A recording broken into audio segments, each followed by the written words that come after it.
The monument stood tall against the Texas sky, an M1A1 Abrams tank perched on a concrete pedestal, its cannon pointed east, forever vigilant, its metal skin catching the golden light of the setting sun. Below it, a simple bronze plaque read, "In honor of the brave men of the 3rd Armored Cavalry Regiment who served in Operation Desert Storm, 1991. Captain John Iron Jack Sullivan stood before it, his weathered face a map of the decades that had passed. At 58, his 6-foot frame remained military straight, though his once jet-black hair had surrendered to silver at the temples.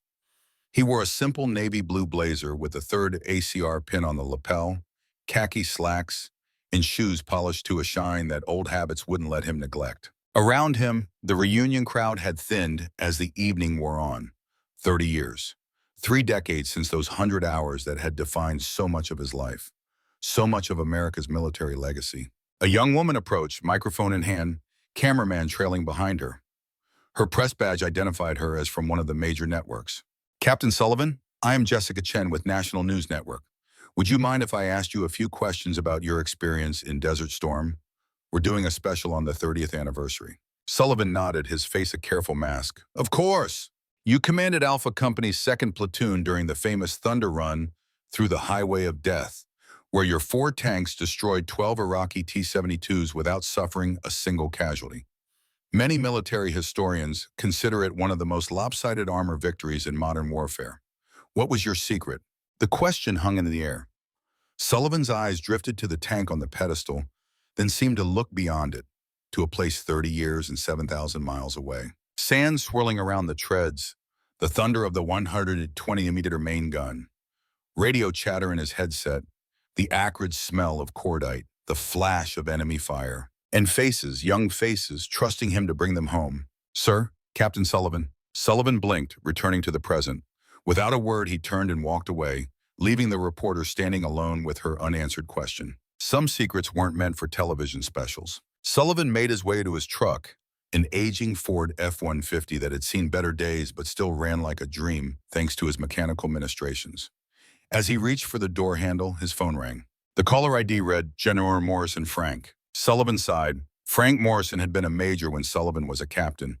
Now Morrison wore stars while Sullivan had remained frozen in time, retiring at the same rank he'd held during his finest hour. It wasn't bitterness he felt, but a quiet acknowledgement that their paths had diverged long ago. "Sullivan," he answered. "Jack, it's Frank. Been a while."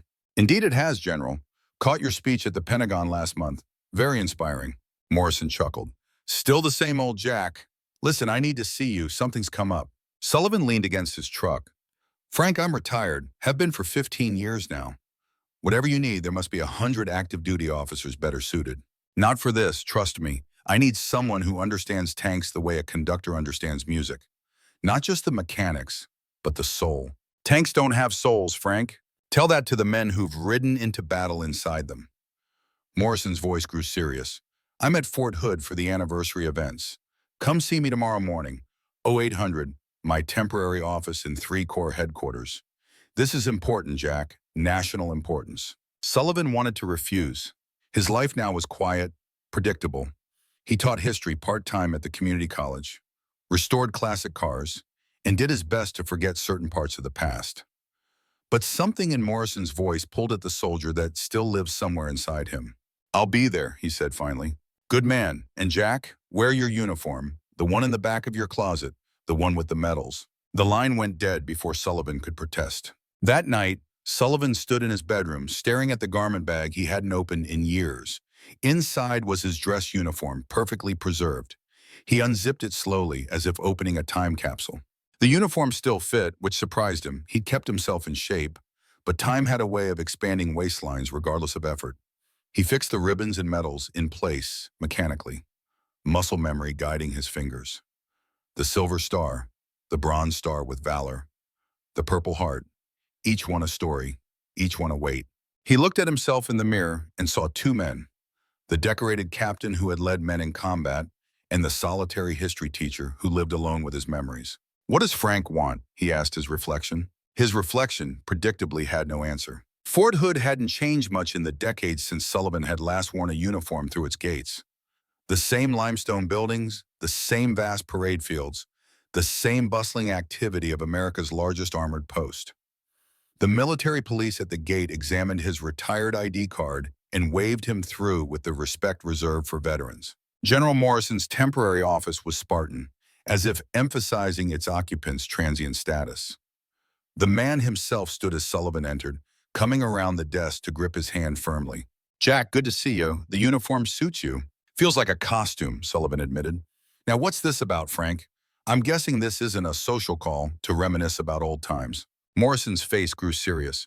"It's about the future of American armor, specifically the Future Combat Systems Program's replacement for the Abrams." Sullivan raised an eyebrow. "I thought that program was canceled years ago." "The original was. This is the successor project, codenamed Talon. It's been in development for 7 years, consumed nearly $11 billion, and is currently 2 years behind schedule with no operational prototype." Sullivan shrugged. "Defense acquisitions have never been efficient, Frank. You know that better than most. Why am I here?" Morrison slid a folder across the desk. "Because the project is on the verge of cancellation, and if it dies, we may not get another shot. The budget hawks in Congress are circling, claiming the era of the main battle tank is over, that the future is drones and precision missiles." Sullivan opened the folder, scanning technical specifications that made his eyebrows rise higher with each page. "This is ambitious," he said finally. "It's revolutionary," Morrison corrected. "Or it would be if they could get it to work. The problem is the team has lost its way.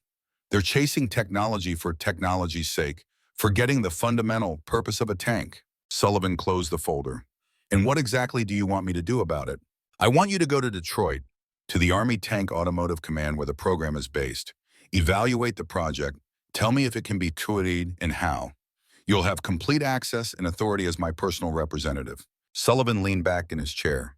"Why me? I've been out of the game a long time, Frank. Tank technology has evolved. Because you understand what makes a tank work in actual combat, not just on paper or in simulations. Because you've made life and death decisions from inside one. And because you're not afraid to tell the truth, even when people don't want to hear it." Morrison leaned forward. "There's something else. The program's technical director is Lieutenant Colonel Michael Reed. Does that name mean anything to you?" Sullivan felt as if the air had been sucked from the room. "Captain Thomas Reed's son?" Morrison nodded. "The same." The images came unbidden. Thomas Reed's face illuminated by fire as he radioed his final transmission. The explosion that followed. The letter Sullivan had written to Reed's wife, trying to explain the unexplainable. "Does he know who I am?" "He knows," Morrison confirmed, "and he's not happy about this arrangement. But he doesn't have a choice. Neither do you, really. This is too important." Sullivan stood, pacing to the window. Outside, a column of Bradley fighting vehicles rumbled past on a road to the training areas. "This is a bad idea, Frank." "Probably," Morrison agreed. "But it's the only play we have left. The future of American armored warfare may depend on it." Sullivan turned back to face his old friend. "When do I start?"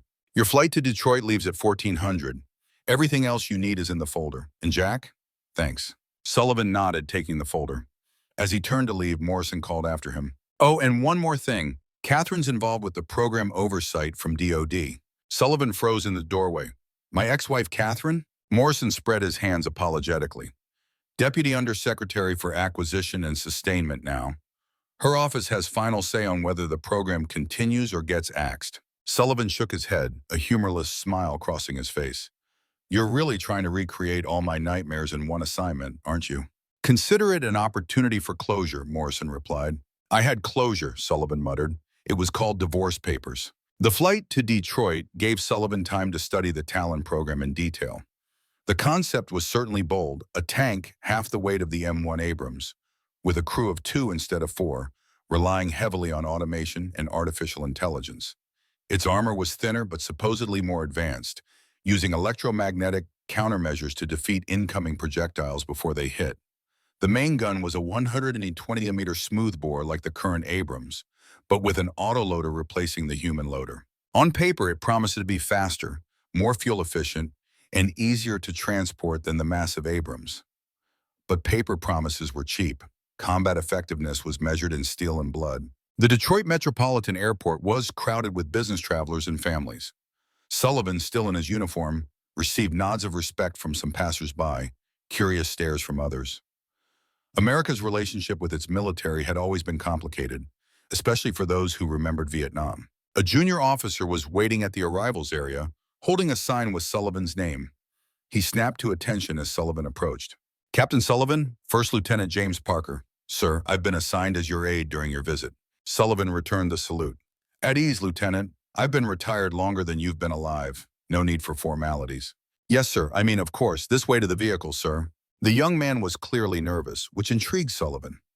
What exactly had Reed told his staff about their visitor? The drive to Warren, Michigan, home of the U.S. Army Tank Automotive Command, TACOM, took about 40 minutes. Parker filled the time with polite small talk about Detroit's weather and recent Army football scores, carefully avoiding any mention of the Talon program. TACOM itself was an impressive facility, sprawling over hundreds of acres, with both administrative buildings and vast hangars for vehicle testing. It had been the heart of America's tank development since World War II, giving birth to legends like the M4 Sherman, the M60 Patton, and most recently, the M1 Abrams family. Parker escorted Sullivan to a modern office building, through security checkpoints, and finally to a conference room where several people waited around a long table. At the head stood Lieutenant Colonel Michael Reed. Reed was 42 with close-cropped brown hair and his father's intense blue eyes. The resemblance was striking and unsettling. He wore ACUs with the TACOM patch and combat infantry badge, among other decorations. His expression as Sullivan entered was professionally neutral, but his eyes were cold. "Captain Sullivan, welcome to TACOM. I trust your flight was comfortable. No offer to shake hands, no warmth whatsoever." "Colonel Reed, thank you for the welcome." Sullivan matched the formal tone. Reed gestured to the others at the table. "Let me introduce the core Talon team. Dr. Emily Winters, our materials science lead." A woman in her early 50s with silver-streaked dark hair and intelligent eyes nodded. "Captain Sullivan, your reputation precedes you." Dr. Derek Zhang, propulsion systems. A slender Asian-American man in his 30s gave a quick smile and nod. "Major Sarah Delgado, weapons integration." A Hispanic woman in uniform offered a crisp, "Sir." And finally, Dr. Jason Morris, our AI and automation systems lead. A bearded man who looked like he belonged in a Silicon Valley startup, rather than a military research facility, gave a casual wave. "Please have a seat," Reed said, indicating a chair near the center of the table. "I'm sure General Morrison has given you the basics, but let me formally brief you on Project Talon and our current status." Reed activated a wall screen showing a sleek, angular vehicle that bore little resemblance to the chunky profile of the M1 Abrams. Project Talon represents the future of American armored warfare. While the M1 has served us well since the 1980s, it was designed for a different era, with different threats and different battlefields. Talon is designed for the networked multi-domain battlefield of tomorrow. Sullivan studied the design, noting the low profile, the unmanned turret, the lightweight composite armor. It looked more like a science fiction vehicle than a main battle tank. "Impressive," Sullivan said, "but how does it perform in the real world?" A flicker of annoyance crossed Reed's face. "We're still in the integration testing phase. The full prototype is scheduled for operational testing next quarter." "After $11 billion in 7 years, you don't have a working prototype?" Sullivan asked, keeping his tone neutral, despite the damning question. The room temperature seemed to drop 10 degrees. Dr. Winters cleared her throat. "The innovations we're implementing are revolutionary, not evolutionary, Captain Sullivan. We're not just upgrading an existing platform like the continuous improvements to the Abrams. We're creating something fundamentally new." Sullivan nodded. "I understand the ambition, Doctor. I'm simply trying to gauge where things stand currently." Reed interjected, "We've successfully tested the individual systems. The integration is where we're facing challenges, primarily with the AI target acquisition and threat assessment systems." "In other words, the tank can't reliably tell friend from foe," Sullivan translated. Dr. Morris winced. "That's a simplification, but essentially correct. The deep learning algorithms require more training data than we anticipated." Sullivan leaned forward. "And the armor systems? The electromagnetic countermeasures?" Dr. Winters shifted in her seat. "We've had mixed results in live fire testing. The system works brilliantly against certain threats, but has vulnerabilities against others." "What kinds of vulnerabilities?" Reed cut in. "Those details are highly classified, even within this group. I'd be happy to brief you privately later." Sullivan recognized the deflection but didn't push. He'd see the test data eventually. What about crew survivability? He asked instead. The Abrams was designed from the ground up to protect its crew, even at the expense of the vehicle itself. Talon's philosophy is different, Reed explained. The best protection is not to get hit in the first place. Speed, low profile, reduced infrared signature, and active protection systems all work together to make Talon extremely difficult to target effectively. Sullivan had heard similar arguments before from defense contractors and theorists who had never watched tracers zip past their vision blocks or felt the concussion of an RPG impacting their vehicle. And when those systems fail, because in combat, systems always fail eventually, Reed's jaw tightened. The composite armor is rated to withstand most contemporary anti-tank munitions, and the automated damage control systems can respond faster than human crews. Sullivan nodded, making a note. I'd like to see the test data on that as well.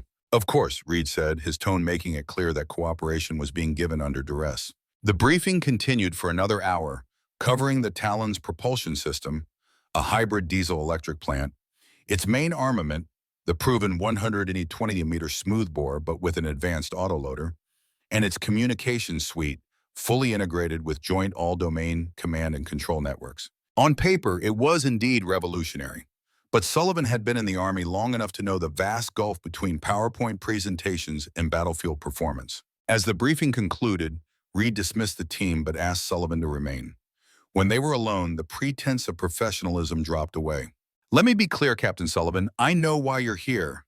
General Morrison may think you're some kind of tank whisperer, but I see a retired officer who's 20 years out of date trying to justify his relevance. Sullivan met the younger man's gaze calmly. Is that what you see, Colonel? Not the man who served with your father, who wrote to your mother every year on the anniversary. Don't, Reed warned, his voice low. Don't you dare invoke my father. You don't have that right. Sullivan sighed. Michael, I'm not here to undermine your project. I'm here to help save it, if it can be saved. General Morrison believes in its importance, and I respect his judgment. The project doesn't need saving. It needs time and resources, not interference from the old guard who can't envision warfare beyond their own experiences. Sullivan stood. Then you have nothing to worry about from my evaluation. If Talon is everything you claim, I'll be its strongest advocate. Now, I'd like to see the prototype components you do have assembled and all test data, particularly on survivability and armor effectiveness. Reed gathered his papers. Lieutenant Parker will show you to your office and arrange access to the approved materials. You'll have supervised access to the prototype bay tomorrow morning. Supervised? Components of this project remain classified at compartmented levels. Not everyone on the team has full access, including our visitors. With that, Reed left, his back rigid with barely contained anger. Sullivan remained in the conference room a moment longer, thinking about Thomas Reed, about fathers and sons, and about the weight of decisions made in the chaos of combat. Some ghosts, it seemed, refused to stay buried. Lieutenant Parker showed Sullivan to a small, windowless office that had clearly been hastily arranged for his visit. A computer terminal, a desk, and a government-issue office chair were the only furnishings. On the desk sat a stack of binders with various classification markings. I'll be just down the hall if you need anything, sir, Parker said. The classified materials don't leave this room, but you can take notes. Sullivan thanked him and settled in to read. The technical specifications were impressive, even revolutionary in some areas. But as he delved deeper into the test reports, a troubling pattern emerged. The Talon's armor protection was inconsistent, performing well against kinetic penetrators, but showing alarming vulnerabilities to tandem-charge warheads designed to defeat reactive armor. The electromagnetic countermeasure system worked brilliantly in laboratory conditions, but failed unpredictably in field tests. Most concerning was a redacted section about crew survivability in catastrophic damage scenarios. Sullivan's security clearance was high enough to read the material, but large sections had been blacked out. He was making notes when a knock came at the door. Dr. Emily Winters stood there, a tablet computer in hand. Captain Sullivan, I hope I'm not interrupting. I thought you might appreciate some context for the armor test data you're reviewing. Sullivan gestured to the chair opposite his desk. Please, Doctor. And it's just Jack now. I haven't been captain in a long time. She sat, placing her tablet on the desk. Most people around here call me M. Only Colonel Reed stands on such formality. I've noticed he's not my biggest fan. Winters grimaced. It's complicated. He's brilliant, truly.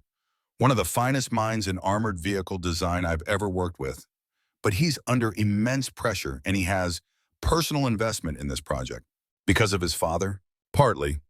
Thomas Reed was something of a legend in armor circles. But it's more than that. Michael believes passionately that the era of the traditional main battle tank is ending. That continuing to build 80-ton behemoths like the latest Abrams variants is a costly mistake when warfare is becoming more distributed, more about information dominance than pure firepower. Sullivan considered this. There's merit to that argument, but there's also historical precedent for declaring the tank obsolete, only to be proven catastrophically wrong when the shooting starts. Winters nodded. Hence the controversy, but I didn't come to debate tank doctrine. I wanted to explain something about the armored test data that might not be clear from the reports. She activated her tablet, showing a molecular structure. This is adamant, our new composite armor material. It represents a fundamentally different approach to protection. Traditional tank armor is passive. It absorbs or deflects incoming energy. Adamant is reactive at the molecular level, stiffening in response to impact energy to become temporarily harder than any conventional armor. Sullivan studied the diagram with interest. Like non-Newtonian fluids? The old cornstarch and water demonstration? Winters smiled, clearly pleased by his understanding. The principle is similar, though far more advanced. The problem is that the reaction time varies based on the velocity and mass of the incoming projectile. Against some threats, it's miraculous. Against others, it fails catastrophically, Sullivan finished. Yes, we're working on stabilizing the response, but it's proven more challenging than our models predicted. Sullivan leaned back, considering the implications. This is why Reed doesn't want to discuss survivability. If the armor fails against certain threats, the crew would have virtually no secondary protection, yes. Winter's expression was grim. The weight savings had to come from somewhere. The Abrams has layers of protection. The composite armor, the spall liners, the blowout panels for the ammunition compartment. Talon sacrifices those redundancies for mobility and reduced signature. That's one hell of a gamble with soldiers' lives, Doctor. I know. It's what keeps me up at night. She met his eyes directly, which is why I'm glad you're here, despite Michael's feelings. We need an experienced combat tanker's perspective. The scientists and acquisition officers can debate theory endlessly, but you've faced the reality of combat in an armored vehicle. That perspective is invaluable. Sullivan was touched by her candor. Thank you, though I'm not sure Colonel Reed shares your assessment. Michael is... She hesitated, choosing her words carefully. Michael carries burdens most of us can't fully understand. His father's legacy, the pressure of this project, the political maneuvering that threatens to kill it before birth. Political maneuvering? Winters glanced toward the door, then lowered her voice. There are powerful interests that would prefer to see Talon fail. Defense contractors invested in continuing Abrams production. Foreign partners with their own next-generation tanks to sell. Even rival services who'd rather see the money go to air and naval platforms. Sullivan frowned. That's always been the case with major acquisition programs. Yes, but it's become more intense lately. There was a leak to Congress about our testing failures, details that very few people had access to. And last month, someone accessed the mainframe where our simulation data is stored. Nothing was stolen, but some files were subtly altered. Small changes to material strength coefficients that wouldn't be noticed immediately, but would skew our results. That sounds like more than routine bureaucratic infighting. It is. Michael believes someone is actively sabotaging the program, but he can't prove it yet. He suspects it might be someone on our own team. She stood. I've said more than I should. Please keep this between us for now. Of course, and thank you for your honesty. After Winters left, Sullivan sat processing what he'd learned.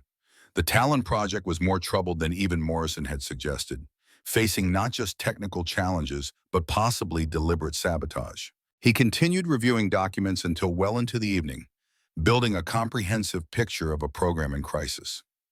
Revolutionary potential being undermined by practical challenges and perhaps human interference. It was past 8 when Sullivan finally left the building, escorted by Lieutenant Parker to a nearby hotel where arrangements had been made for his stay. He declined Parker's offer of dinner companionship, preferring solitude to process what he'd learned. The hotel room was standard government issue, clean, functional, and utterly without character. Sullivan ordered room service, a steak that arrived overcooked, and poured himself a modest scotch from the minibar. As he ate, His thoughts drifted to Thomas Reed. They had served together in Desert Storm, two young captains commanding tank companies in the same battalion. They had become friends despite their differences. Reed, the West Point graduate from a military family. Sullivan, the OCS product, who had worked his way up from enlisted. Then came the secret mission into Iraq in the war's aftermath. The intelligence about chemical weapons that had to be verified. The ambush. The decisions made in seconds that haunted for decades. Sullivan's phone rang, interrupting his dark reminiscence. Unknown number. Sullivan, he answered. Hello, Jack. The voice stopped his breath. 15 years since the divorce. But he would know Catherine's voice anywhere. Catherine, I was wondering if you'd call. Frank told me you'd been brought in. I thought we should talk before tomorrow's meeting. Tomorrow's meeting? The program review. Didn't Reed tell you? The Department of Defense Oversight Committee is conducting a formal review of Talon tomorrow. As Deputy Undersecretary, I'm leading it. Sullivan sighed. No, Reed didn't mention it, though I'm not surprised he'd leave me unprepared. He has his reasons for resenting you. We both know that. Yes. Sullivan took a sip of scotch. How have you been, Catherine? A pause. Good, busy. The job consumes most of my life, but it's important work. It always was for both of us. Another pause, longer this time. Jack, I need to know where you stand on Talon. Frank wouldn't have brought you in unless he was worried. I've only had one day with the program. I can't make that assessment yet. But your initial impressions? Sullivan chose his words carefully. It's ambitious, revolutionary even. But there are significant technical hurdles, and I have concerns about crew survivability. That's what I was afraid of. Catherine's voice took on the professional tone he remembered from the later years of their marriage when work had begun to consume what remained of their relationship. Jack, this program is important, not just for the Army, but for America's defense industrial base. If it fails, we might never get another shot at a clean-sheet tank design. I understand the stakes, but my primary concern has to be the soldiers who will ride these vehicles into combat. If Talon can't protect them at least as well as the current Abrams, I can't support it. Always the soldier's advocate, Catherine said, a hint of something like affection in her voice.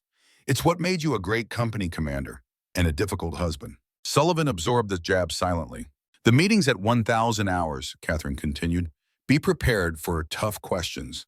The congressional staffers will be looking for any reason to pull the funding. I'll keep that in mind. A moment of silence stretched between them, filled with unspoken history. It's good to hear your voice, Jack, Catherine said finally, her tone softening. Despite everything. Yours too, Sullivan admitted. Good night, Catherine. Good night.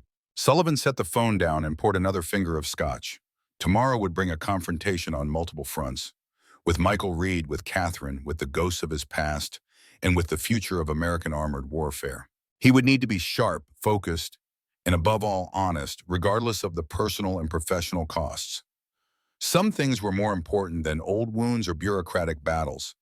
The lives of future tank crews depended on getting this right. The prototype bay was a cavernous space within the TACOM complex, filled with various components of the Talon tank in different stages of assembly. Sullivan arrived early, before the Oversight Committee meeting, to see for himself what existed beyond the PowerPoint presentations and technical documents. Dr. Zhang, the propulsion specialist, met him at the entrance, clearly having drawn the short straw for early morning escort duty. Captain Sullivan, welcome. Colonel Reed asked me to show you our progress before the meeting. Where would you like to start? Sullivan pointed to what was clearly the most complete assembly, a hull with the hybrid power pack installed, but no turret or weapon systems. Let's start with what you have that actually works. Zhang led him to the hull, explaining the hybrid diesel-electric system with evident pride. It was impressive technology, providing significantly better fuel efficiency than the Abrams gas turbine engine while delivering comparable horsepower.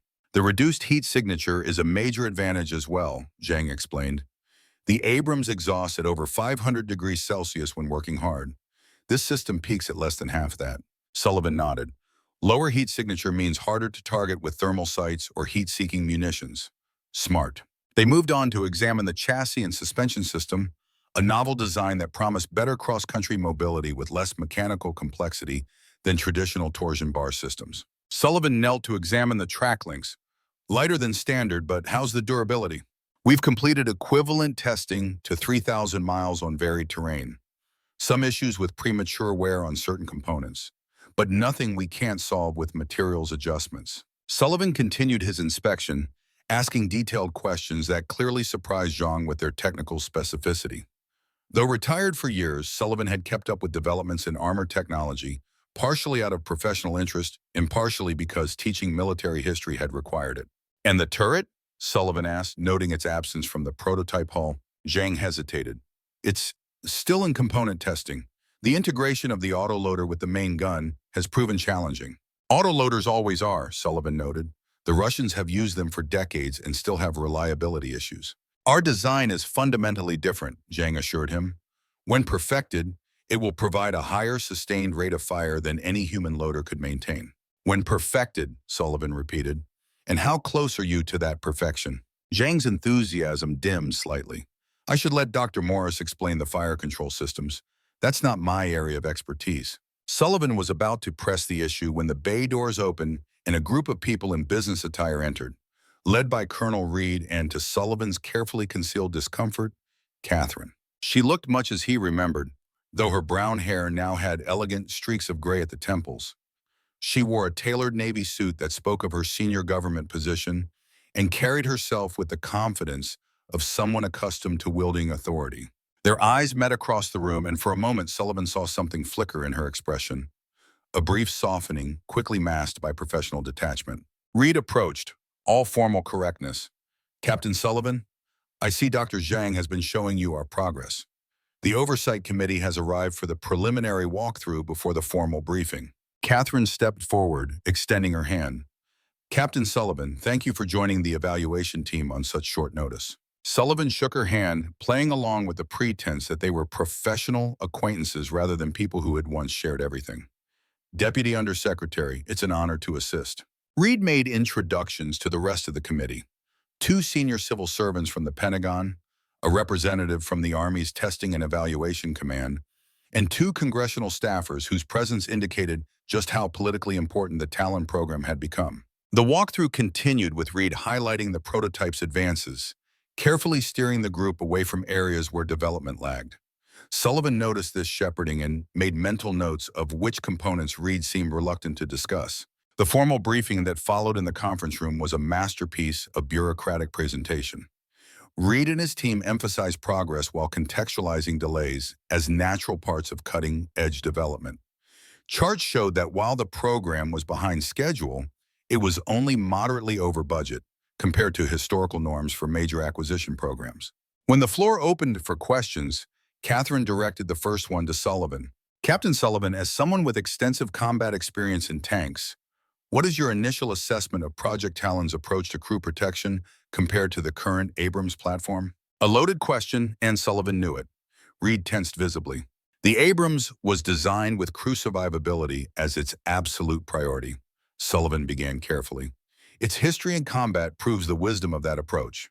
Hundreds of Abrams have been hit by enemy fire in Iraq and Afghanistan, yet crew fatalities have been remarkably low." He paused, aware of all eyes on him.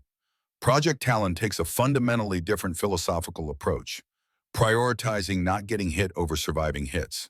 It's an approach with historical precedent. German tanks in World War II generally had better guns and mobility than Allied tanks, but less armor protection. The question is whether that's the right trade-off for American forces in future conflicts." Catherine nodded, neither agreeing nor disagreeing.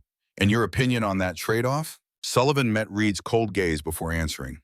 "I believe the fundamental purpose of a tank is to protect its crew while delivering decisive firepower. Any design that compromises crew survivability to gain advantages in other areas must be scrutinized extremely carefully." One of the congressional staffers leaned forward.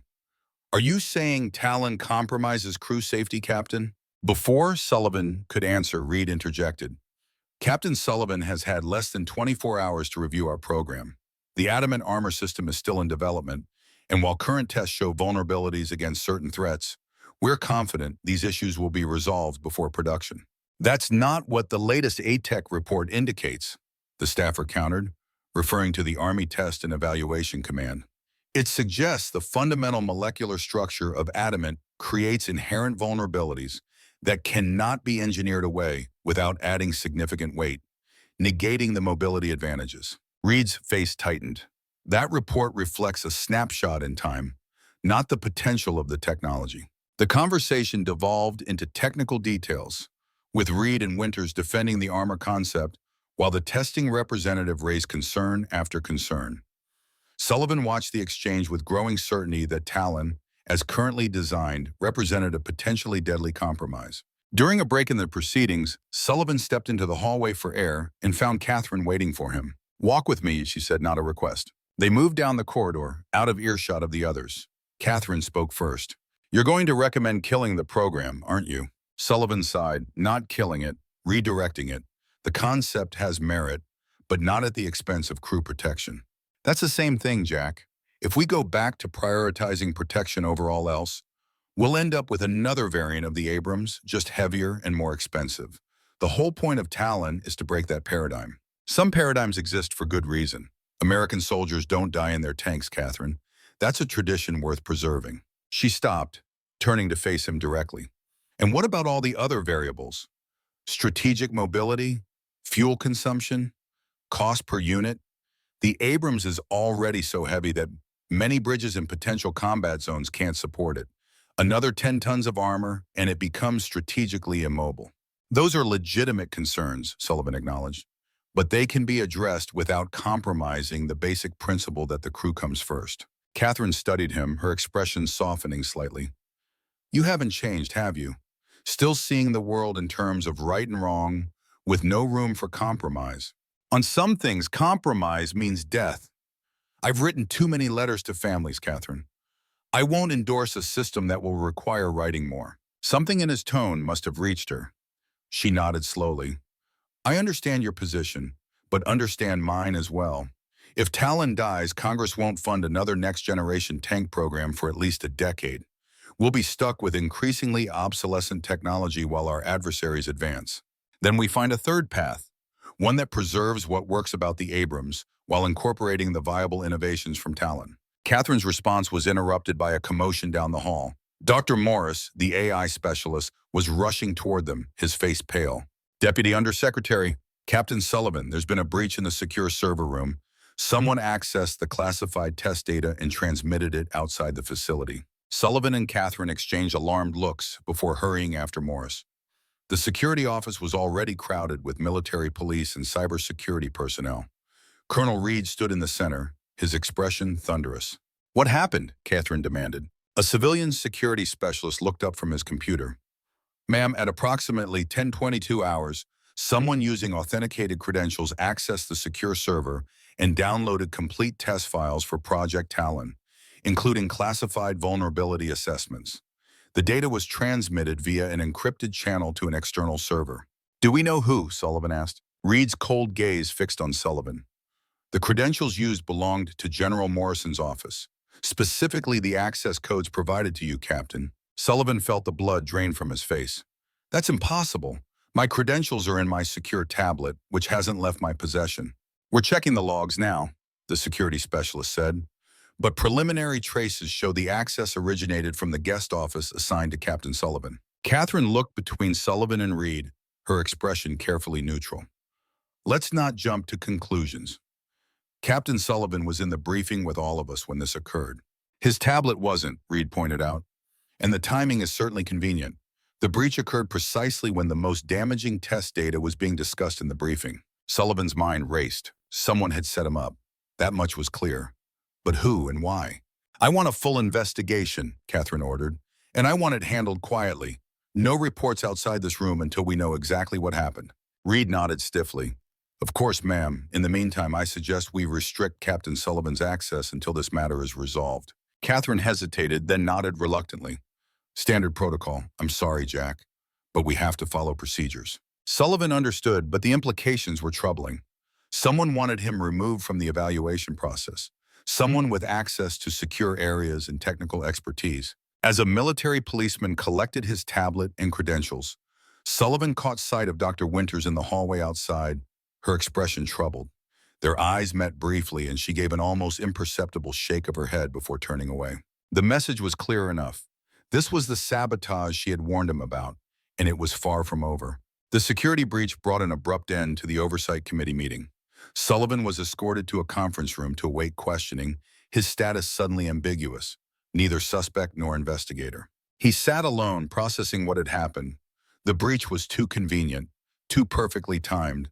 Someone wanted him removed from the Talon evaluation, which meant someone feared what he might discover or recommend. The door opened and Catherine entered alone, closing it firmly behind her.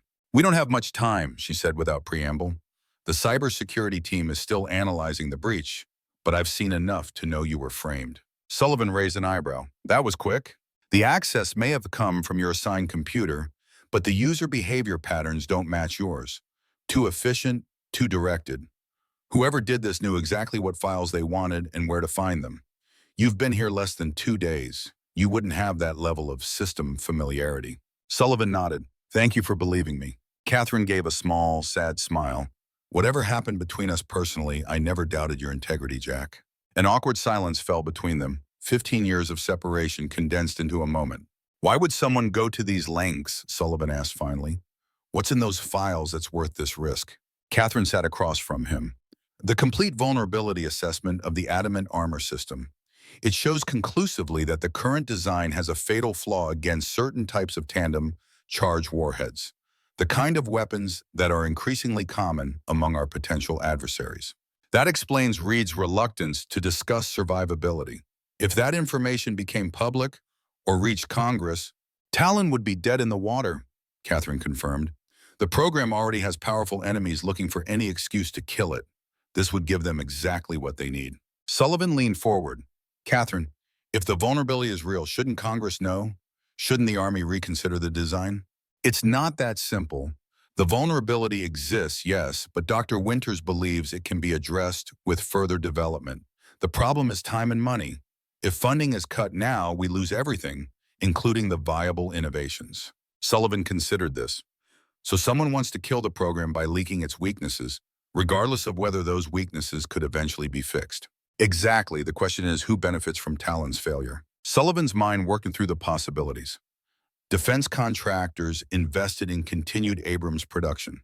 Foreign partners with competing designs. Rival services competing for the same budget dollars. All possibilities. But it would take someone with deep inside knowledge and access. The door opened again, and Lieutenant Parker appeared. "Ma'am, Colonel Reed is asking for you in the security office. They found something." Catherine stood. "I have to go. Sit tight." After she left, Sullivan paced the small room, frustration building.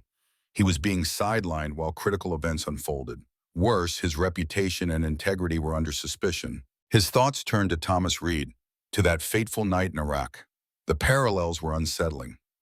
Once again, Sullivan found himself caught in a situation where forces beyond his control were shaping events, where the truth seemed malleable in others' hands. The door opened a third time.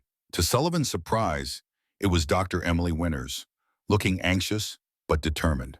"We don't have much time," she said, echoing Catherine's earlier words. "I shouldn't be here, but you need to know what's happening." Sullivan gestured for her to continue.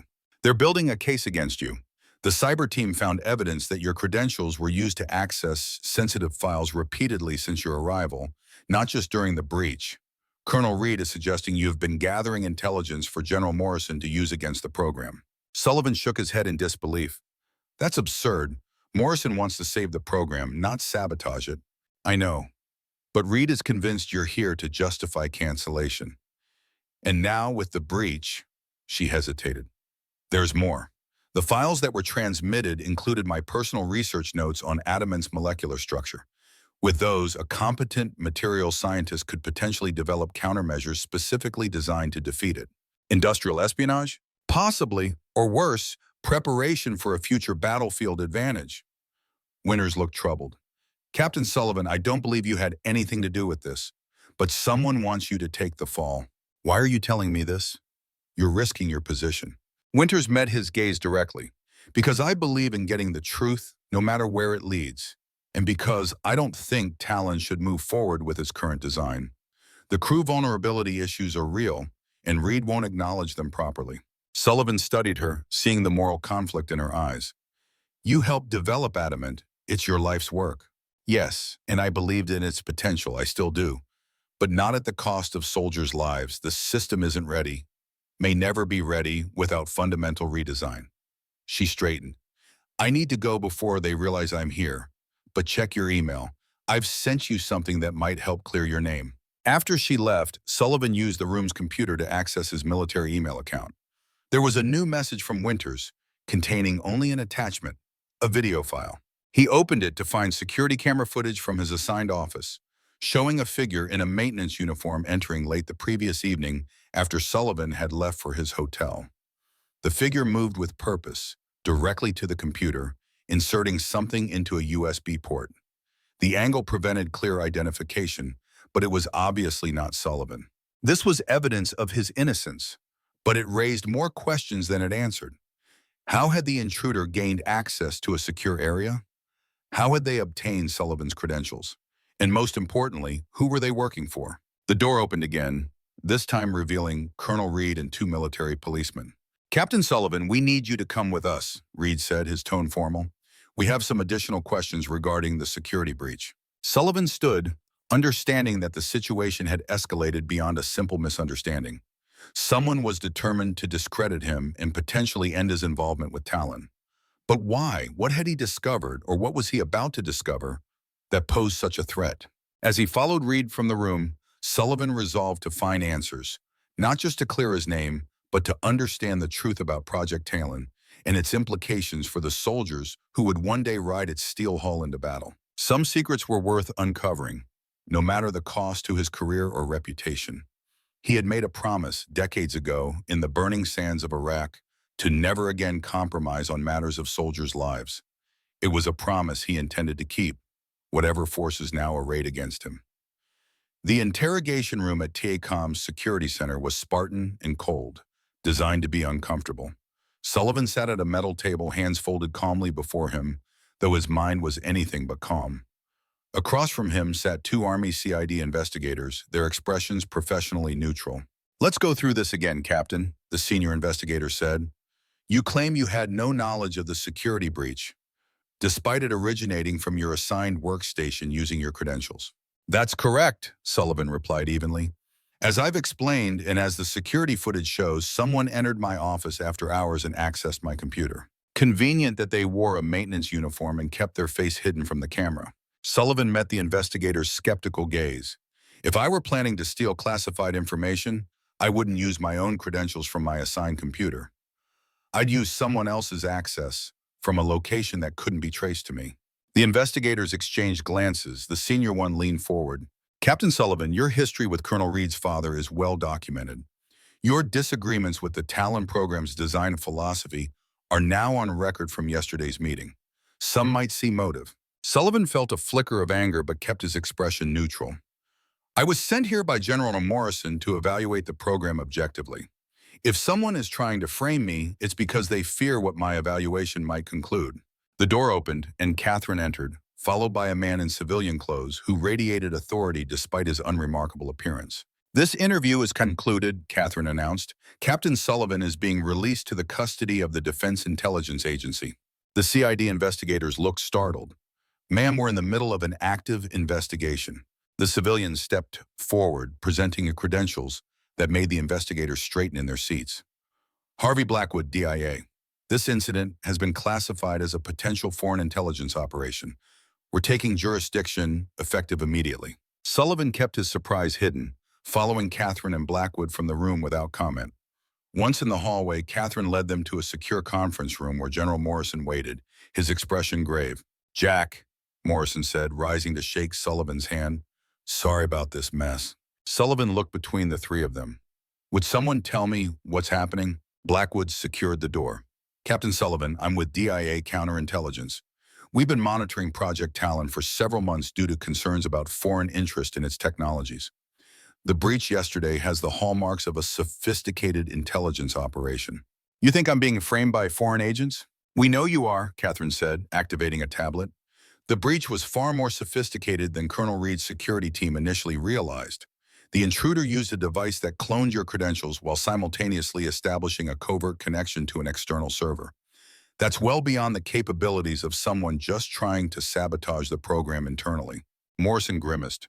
"Which means someone wants not just to kill Talon, but to steal its technology. And they want to discredit you in the process, removing you from the evaluation." Sullivan processed this. "Why target me specifically? I've been here less than 48 hours. Blackwood and Catherine exchanged glances before Blackwood answered. Because you were already asking the right questions. About crew survivability, about the adamant armor's vulnerabilities. Questions that might have led you to discover something critical. Which is? Catherine hesitated. We believe someone deliberately introduced flaws into the adamant armor design. Subtle changes to the molecular structure that create the vulnerabilities you identified in your review. The implications were staggering. Sabotage from within the program? For how long? We're not sure, Blackwood admitted, but at least 6 months, possibly longer. The changes are so subtle they could only have been made by someone with intimate knowledge of the material science. Sullivan's mind immediately went to Dr. Winters, who had risked her position to help him. Do you have suspects? Several, Morrison said, but no definitive evidence yet, which is where you come in. Sullivan raised an eyebrow. You want me to help identify the mole? In a manner of speaking, Catherine said. We need you to continue your evaluation of Talon, but with a new focus. We need to understand what's been compromised, how badly, and whether the program can be salvaged. And we need to do it without alerting our suspects that we're on to them, Blackwood added. Sullivan considered the request. Colonel Reed already thinks I'm trying to sabotage his program. He'll fight me at every turn. Reed has been informed of the DIA investigation, Morrison said. He knows you've been cleared. Whether he likes it or not, he'll cooperate. Does he know about the suspected sabotage? Catherine shook her head. Only that we're investigating potential espionage. The fewer people who know the full scope, the better. Sullivan nodded slowly. All right, what's the plan? Blackwood outlined the strategy. Sullivan would continue his evaluation, focusing particularly on the adamant armor system and its integration with other components. DIA would provide covert surveillance and technical support, monitoring who accessed which systems and when. The goal was to identify the source of the sabotage while determining if Talon could still be saved. As the meeting concluded, Catherine asked Sullivan to stay behind. When they were alone, she sank into a chair, the professional facade giving way to genuine weariness. This isn't how I imagined we'd reconnect after all these years, she said with a rueful smile. Sullivan returned the smile. High-stakes government projects. Potential espionage. Seems about right for us. A ghost of laughter escaped her. Remember Belgrade? That conference on NATO standardization that turned into a counterintelligence nightmare? I remember you saving the day with that flash drive and a pair of stockings. The shared memory hung between them. A reminder of better times before career ambitions and personal differences had driven them apart. Catherine's expression grew serious. Jack, there's something else you should know. Something not in the official brief. Sullivan waited. The armor vulnerability, it's not just a design flaw. It's a potential catastrophic failure point. If exploited properly, it could cause an adamant-equipped tank to essentially disintegrate under certain types of attacks. Sullivan felt cold. How many people know about this? Too many. The test data has been circulating in classified channels for months. If it really has been compromised, she didn't need to finish the thought. American tank crews would be riding into battle in death traps. It was unthinkable. I'll find who's responsible, Sullivan promised, and I'll figure out if Talon can be fixed. Catherine nodded, her eyes meeting his with an intensity that stirred memories best left buried. I know you will. It's why Frank brought you in. Why I agreed to it despite everything. Despite everything, Sullivan echoed softly. Colonel Reed was waiting in the prototype bay when Sullivan arrived the next morning. His expression was rigid, professionally correct, but cold. Captain Sullivan, I've been instructed to provide you complete access to all Talon systems and documentation. By direct order of the Secretary of Defense. The words clearly cost him effort. Thank you, Colonel. I understand this is an unusual situation. Reed's jaw tightened. Unusual is one word for it. I'm told you've been cleared of involvement in the security breach and that we're now investigating potential foreign intelligence operations against the program. That's correct. What I'm not being told is why a retired tank commander with no security background is suddenly central to a counterintelligence operation. Reed's eyes narrowed. Unless this is really about something else entirely. Sullivan met his gaze steadily. Colonel Reed, I understand your suspicions. I even understand your personal feelings toward me. But right now, Talon faces a genuine threat, and my evaluation may be the key to identifying it.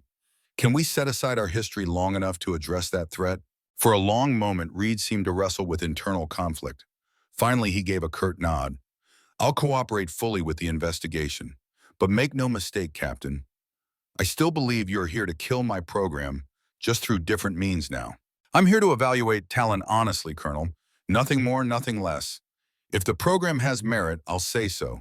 If it has fatal flaws, I'll say that too. Reed's expression remained skeptical, but he gestured toward the prototype components. Where would you like to begin?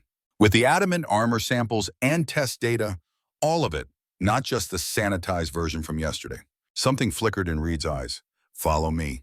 He led Sullivan to a secure laboratory where sections of armor plate were mounted in testing frames. Dr. Winters was there, examining microscopic imagery of the material's structure. She looked up as they entered, her expression carefully neutral, though Sullivan caught the slight nod of acknowledgement. Dr. Winters, Reed said, Captain Sullivan has been granted full access to adamant testing. Please show him everything, including the recent penetration tests. Winters raised an eyebrow but nodded. Of course, Colonel. As Reed left, closing the door behind him, Winters lowered her voice. I see you've been exonerated, though not everyone is happy about it. So it seems. Sullivan glanced at the armor samples. Tell me about these tests. Winters activated a large display showing high-speed camera footage of projectiles impacting adamant armor panels. This is the standard kinetic penetrator test. As you can see, adamant performs exceptionally well, absorbing and dispersing the impact energy. The footage was impressive. The depleted uranium penetrator, designed to punch through conventional tank armor, flattened against the adamant plate like a bullet hitting water. Now compare with this. She switched to another test. The same projectile against what appeared to be identical armor, but with dramatically different results. The penetrator punched through cleanly, with catastrophic effects on the other side. What changed? Technically, nothing should have. This is allegedly the same armor formulation from the same production batch. But as you can see, the molecular response is completely different. Sullivan studied the footage carefully. Sabotage? Winters glanced toward the door before answering. I believe so. The differences are subtle, detectable only at the molecular level. Someone altered the formula, introducing a structural weakness that only manifests under specific stress conditions. Someone with extensive knowledge of the material. Yes. Winters met his gaze directly. Someone like me, or one of my team members. The implication hung in the air between them. Sullivan considered his next question carefully. How many people have the knowledge and access to make these changes? On my team, 4, including myself, but others could have gained the necessary understanding with time and access to our research. Who else has shown particular interest in adamant structure? Winters hesitated. Colonel Reed has been deeply involved from the beginning. He has the technical background to understand the principles, though materials science isn't his specialty. Dr. Morris, our AI lead, has requested unusual access to test data, ostensibly for his targeting algorithms. And there's Catherine, of course. She's been following adamant's development closely due to its strategic importance. Sullivan nodded, filing away the information without comment. Show me the vulnerabilities against tandem charge warheads. Winters brought up more test footage. This is where it gets concerning. Against first-generation tandem charges, adamant still performs adequately. But against newer variants, the footage showed a catastrophic failure, with the armor not just penetrated, but seeming to disintegrate. That's not normal armor failure, Sullivan observed. It's almost as if the material is turning against itself. Winters finished. Exactly. The molecular bonds are collapsing in chain reaction. It's a fundamental flaw in the current formulation, one that would take months, maybe years to correct. But it shouldn't exist at all, not according to our original designs and models. Sullivan studied the footage again. If this information reached potential adversaries, they could develop weapons specifically designed to exploit the vulnerability, Winters confirmed. American tanks would be death traps. The gravity of the situation settled over Sullivan. This wasn't just about a troubled acquisition program or bureaucratic infighting. It was about the lives of future tank crews and potentially the outcome of future conflicts. I need to see everything, to Winters, every test, every simulation, every variation in the formula. Someone deliberately created this vulnerability, and the answer is in your data. Winters nodded. I've been compiling it since our conversation yesterday. But Captain Sullivan, be careful. Whoever did this has powerful allies inside the program and possibly beyond. I'm beginning to realize that. The next 3 days were a deep dive into the technical heart of Project Talon. Sullivan, working closely with Winters and a small team of DIA technical specialists, combed through mountains of test data, design specifications, and simulation results. Patterns began to emerge. The adamant armor vulnerabilities had been introduced gradually over time. Small changes to the formula that individually seemed insignificant, but collectively created a fatal flaw. The changes coincided with personnel shifts within the program, with new specialists joining and others reassigned. More troubling were the design changes to other Talon components that seemed designed to complement the armor vulnerabilities. The tank's automated damage control systems had blind spots precisely where adamant was weakest. The crew compartment lacked secondary protection in areas that would be exposed in the event of armor failure. "It's systematic," Sullivan told Blackwood during a secure briefing. "Someone has been subtly altering the entire design to emphasize vulnerabilities rather than mitigate them." Blackwood frowned. "We have a suspect?" "Several possibilities, but nothing definitive yet. The changes were made using authorized credentials, spread across different team members. Whoever did this covered their tracks skillfully." "What about Colonel Reed, his father's connection to you, his resistance to your involvement?" Sullivan shook his head. "Reed is a true believer in Talon. He may resent me personally, but sabotaging his own program? I don't see it. This is his life's work, his chance to create a legacy even greater than his father's. People have betrayed their country for less. True, but my instinct says Reed is a patriot, however difficult he may be personally. I'm not ruling him out, but I'm not convinced either." Blackwood accepted this with a nod.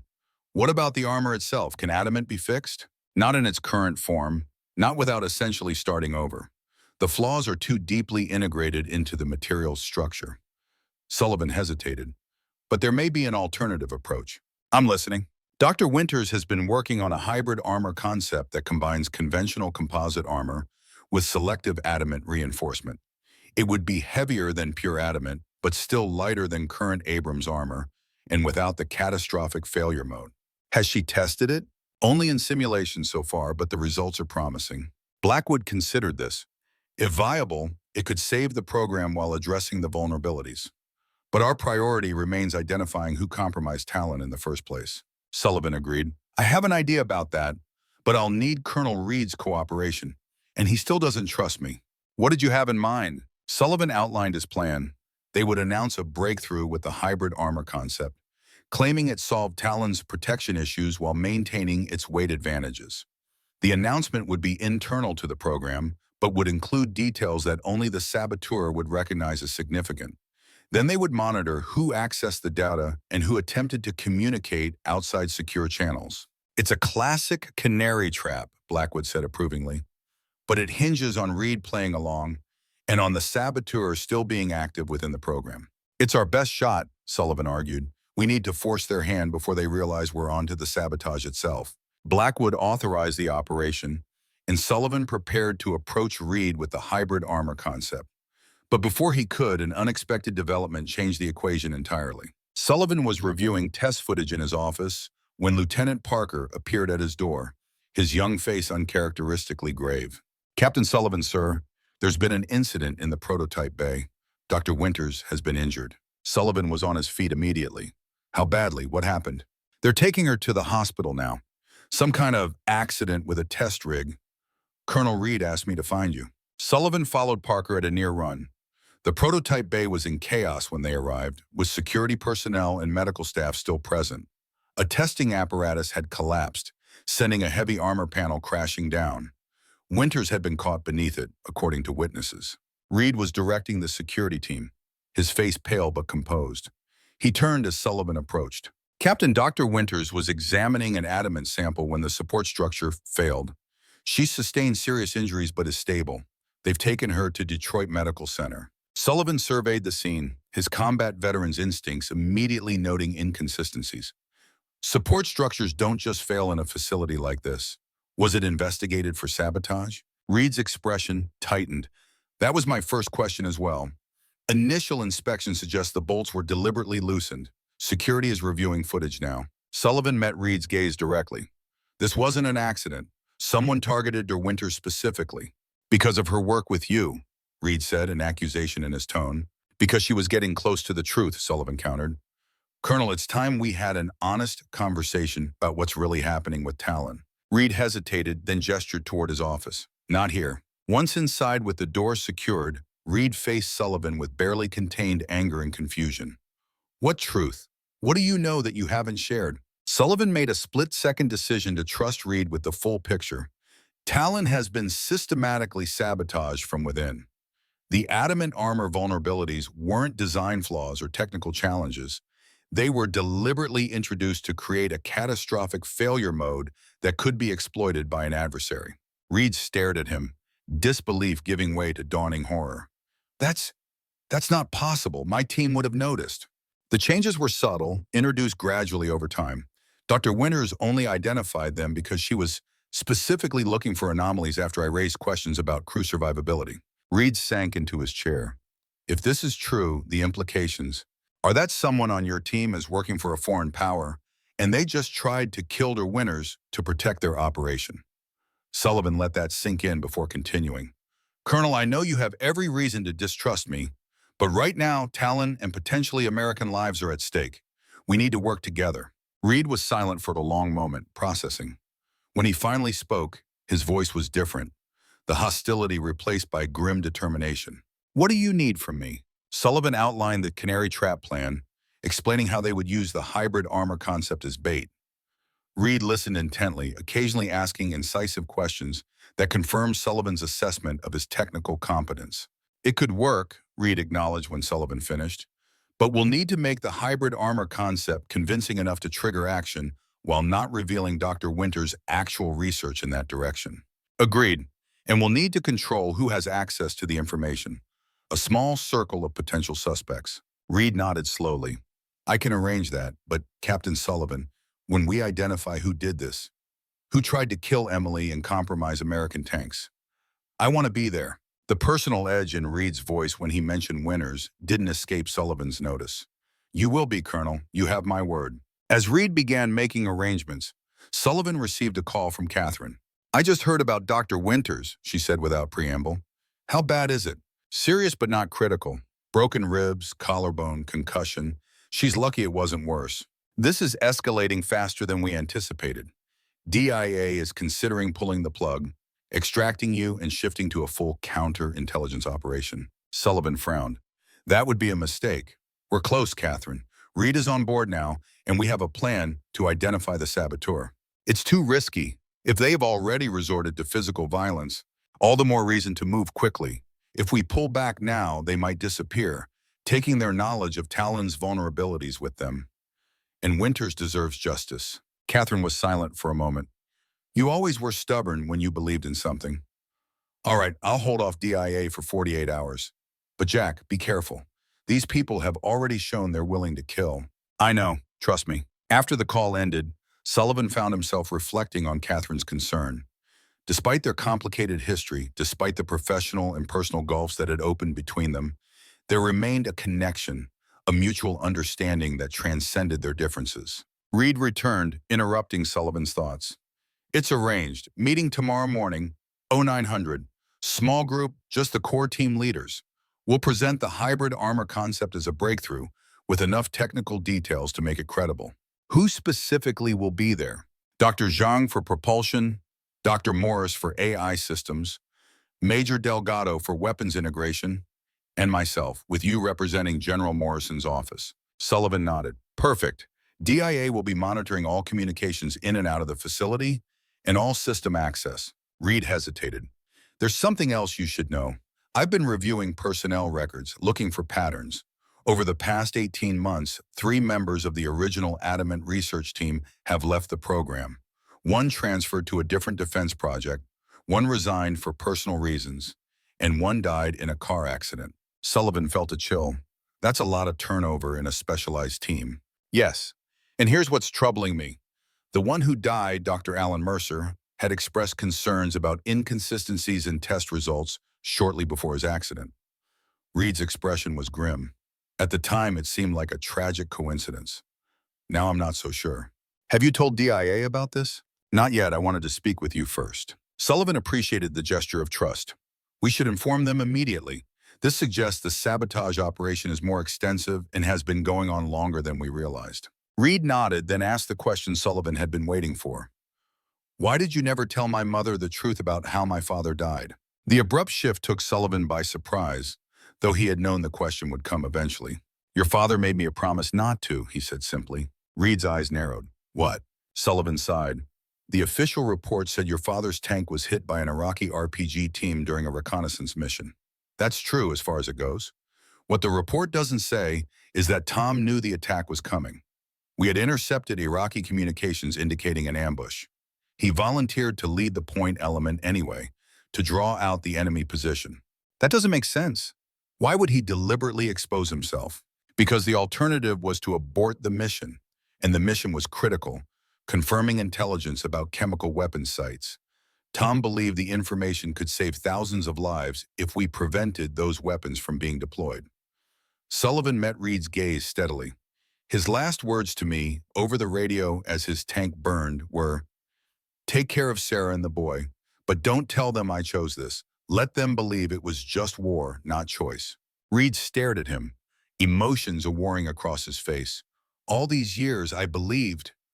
I thought he was just following orders, that he died because someone else's plan went wrong. He died a hero, making a conscious choice to protect others at the cost of his own life. I honored his request to shield you and your mother from the burden of that choice. Maybe that was wrong, but I gave him my word." Reed turned away, struggling visibly with this new understanding of his father's death. When he spoke again, his voice was thick with suppressed emotion. "We should inform DIA about Dr. Mercer and the others, then prepare for tomorrow." Sullivan recognized the need to give Reed space to process. "I'll make the call." The next morning, Sullivan arrived early at TACOM, coordinating final details with Blackwood and his team. DIA had established comprehensive surveillance, monitoring all communications and system access.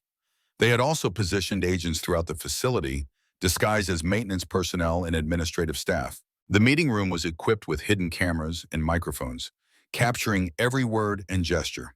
Sullivan and Reed had prepared a detailed presentation on the hybrid armor concept, including enough genuine technical innovations to be credible while incorporating specific flaws that would only be recognizable to someone with intimate knowledge of the sabotage. As the attendees filed in, Sullivan observed them closely. Dr. Zhang appeared tired but focused. Major Delgado was professionally composed, her uniform impeccable. Dr. Morris arrived last, his usual casual demeanor now tinged with what appeared to be nervousness, though that could be attributed to the tense atmosphere following Winters' accident. Reed opened the meeting with a brief update on Winters' condition, then turned the floor over to Sullivan. "As you know, I was sent here to evaluate Project Talon's viability, with particular focus on crew protection. My initial assessment identified serious concerns with the adamant armor system." Sullivan activated a display showing the catastrophic failure mode. This level of vulnerability would be unacceptable in a frontline combat vehicle. The team members shifted uncomfortably, having seen this data before but perhaps not presented so starkly. "However," Sullivan continued, "working with Colonel Reed and Dr. Winters, we've identified a potential solution." He brought up technical diagrams of the hybrid armor concept. "By combining conventional composite armor with strategic adamant reinforcement, we can maintain most of the weight advantages while eliminating the catastrophic failure mode." He proceeded to outline the technical specifications, watching the team's reactions carefully. Zhang and Delgado asked relevant questions, engaging with the concept constructively. Morris, however, remained unusually quiet, his eyes fixed on particular elements of the design. Reed contributed to the presentation, emphasizing how the hybrid approach could accelerate Talon's timeline by using more mature technologies alongside the innovative elements. With this approach, we could have a viable prototype within 6 months, rather than the current 18-month estimate. As the presentation concluded, Sullivan introduced the crucial element of their trap. "There is one area where we still need to refine the concept. The molecular bonding between the conventional armor and the adamant reinforcement layers shows potential stress fractures under certain impact scenarios." He displayed a diagram highlighting specific areas of the hybrid armor, areas that corresponded exactly with the deliberately introduced vulnerabilities in the original adamant design. If anyone has insights on addressing these interface issues, now would be the time to share them. The room was silent for a moment. Then Morris spoke up, his voice carefully casual. "I might be able to adjust the AI damage control systems to compensate for those weakness points. I'll need access to the full test data to model it properly." Sullivan nodded, maintaining a neutral expression. Of course, Colonel Reed can authorize that access. The meeting continued for another 20 minutes, discussing implementation details and testing protocols. When it concluded, the team dispersed, with Morris heading directly to his office. Sullivan and Reed waited tensely in Reed's office, monitoring the DIA surveillance feed. Within 15 minutes, Morris accessed the hybrid armor files, downloading the complete technical specifications. 10 minutes after that, he left his office, telling his assistant he was going for coffee. "He's moving," Blackwood's voice came through Sullivan's secure phone, taking the west exit toward the parking area. Reed tensed. "Are your people in position?" "Affirmative. We'll track him but won't move until we have confirmation of contact or data transmission." Sullivan and Reed watched the surveillance feed as Morris walked to his car, casually checked his surroundings, then appeared to make a call. Audio surveillance picked up the conversation. Morris speaking in fluent Mandarin Chinese to an unknown contact, arranging a meeting at a local park in 1 hour. "That's our confirmation," Blackwood said. "Morris is compromised. We'll take him at the meeting point to identify his contact as well." Reed's face hardened. "I want to be there." Sullivan understood the sentiment. "We both should be. This is our operation as much as DIA's. Blackwood hesitated, then agreed. "Stay back until my signal. This could get complicated." The park was a small, urban green space a few miles from TACOM, with a pond, jogging paths, and scattered benches. Sullivan and Reed watched from an unmarked car as Morris arrived and sat on a bench overlooking the water, a laptop bag beside him. DIA agents were positioned throughout the area, disguised as joggers, dog walkers, and maintenance workers. Blackwood's voice came through their earpieces. "Contact approaching from the south entrance. Asian female, mid-30s, red jacket." Sullivan focused his binoculars on the woman as she approached Morris. Something about her seemed vaguely familiar, though he couldn't place it. She sat beside Morris, and they engaged in what appeared to be casual conversation, while Morris subtly passed her a small flash drive. "Move in," Blackwood ordered. The DIA agents converged smoothly, surrounding the pair before they could react. Morris looked stunned, then resigned. The woman, however, reacted with professional poise, suggesting training. Sullivan and Reed approached as Blackwood secured the suspects. Up close, Sullivan finally recognized the woman. She was Dr. Zhang's research assistant, someone who had been present in the background of several meetings but never introduced. Morris saw Sullivan and Reed approaching, and his expression twisted with contempt. Of course, the decorated war hero and the legacy case working together to preserve the dying paradigm of American armor. How predictably sentimental. Reed stepped forward and barely contained fury in his voice. "You sabotaged Talon. You deliberately introduced flaws that would have gotten American soldiers killed. And you tried to murder Dr. Winters when she got too close to the truth." Morris shrugged, remarkably composed for someone just arrested for espionage. "Talon was already fatally flawed, Colonel. Not technologically, but conceptually. The era of the main battle tank is ending, whether America accepts it or not. I simply helped the process along while ensuring my associates gain valuable technical data." Sullivan studied Morris carefully. "This wasn't just about money, was it? You actually believe in what you're doing." "I believe in backing the winning side of history, Captain Sullivan. Something your generation seems incapable of recognizing." Blackwood interrupted. "Save the ideological debates for the interrogation room. We need to secure the technical data before it can be transmitted." He turned to the female suspect. "And you are?" She remained silent, her eyes calculating, evaluating options even now. "Leeway," Reed said, surprising everyone. "Dr. Zhang's research assistant for the past 14 months. Supposedly a materials science specialist from MIT, though I'm guessing those credentials won't hold up to scrutiny now." Blackwood nodded to his agents, who led the suspects away. The flash drive was secured as evidence, along with Morris's phone and laptop. As they watched the DIA vehicles depart, Reed turned to Sullivan. "We stopped the immediate leak, but how much damage has already been done? Morris had access to Talon for years." Sullivan shared the concern. "We'll need a complete security review of everything he touched, and a hard look at how he passed background checks in the first place. And Talon itself? After this, Congress might kill the program entirely." It was a legitimate fear. Defense programs had been canceled for far less than foreign espionage penetration. "That depends on what we recommend," Sullivan said, "and on whether the hybrid armor concept actually works." Reed considered this. "You know, the irony is that Morris was right about one thing. The era of the traditional main battle tank probably is ending. But that doesn't mean we abandon the concept entirely. It means we adapt, evolve. The hybrid armor approach might actually be the right direction, combining the best of conventional protection with new technologies. Sullivan nodded. Exactly. And ensuring crew survivability remains the priority, whatever form the vehicle takes. A mutual understanding passed between them, a shared commitment to the soldiers who would eventually operate whatever vehicle emerged from this troubled program. Back at TACOM, they found Catherine waiting in Reed's office, her expression both relieved and concerned. Morris and his contact are in custody, she confirmed, but we're still assessing the damage. Preliminary analysis suggests he's been feeding information to his handlers for at least 3 years. Reed shook his head in disbelief. 3 years, right under our noses. It happens, Catherine said. Even with the best security measures, the question now is where we go from here. She looked at Sullivan. Jack, I need your official recommendation on Talon. Can it be salvaged? Should it be? Sullivan considered carefully before answering. The program as currently structured has been compromised.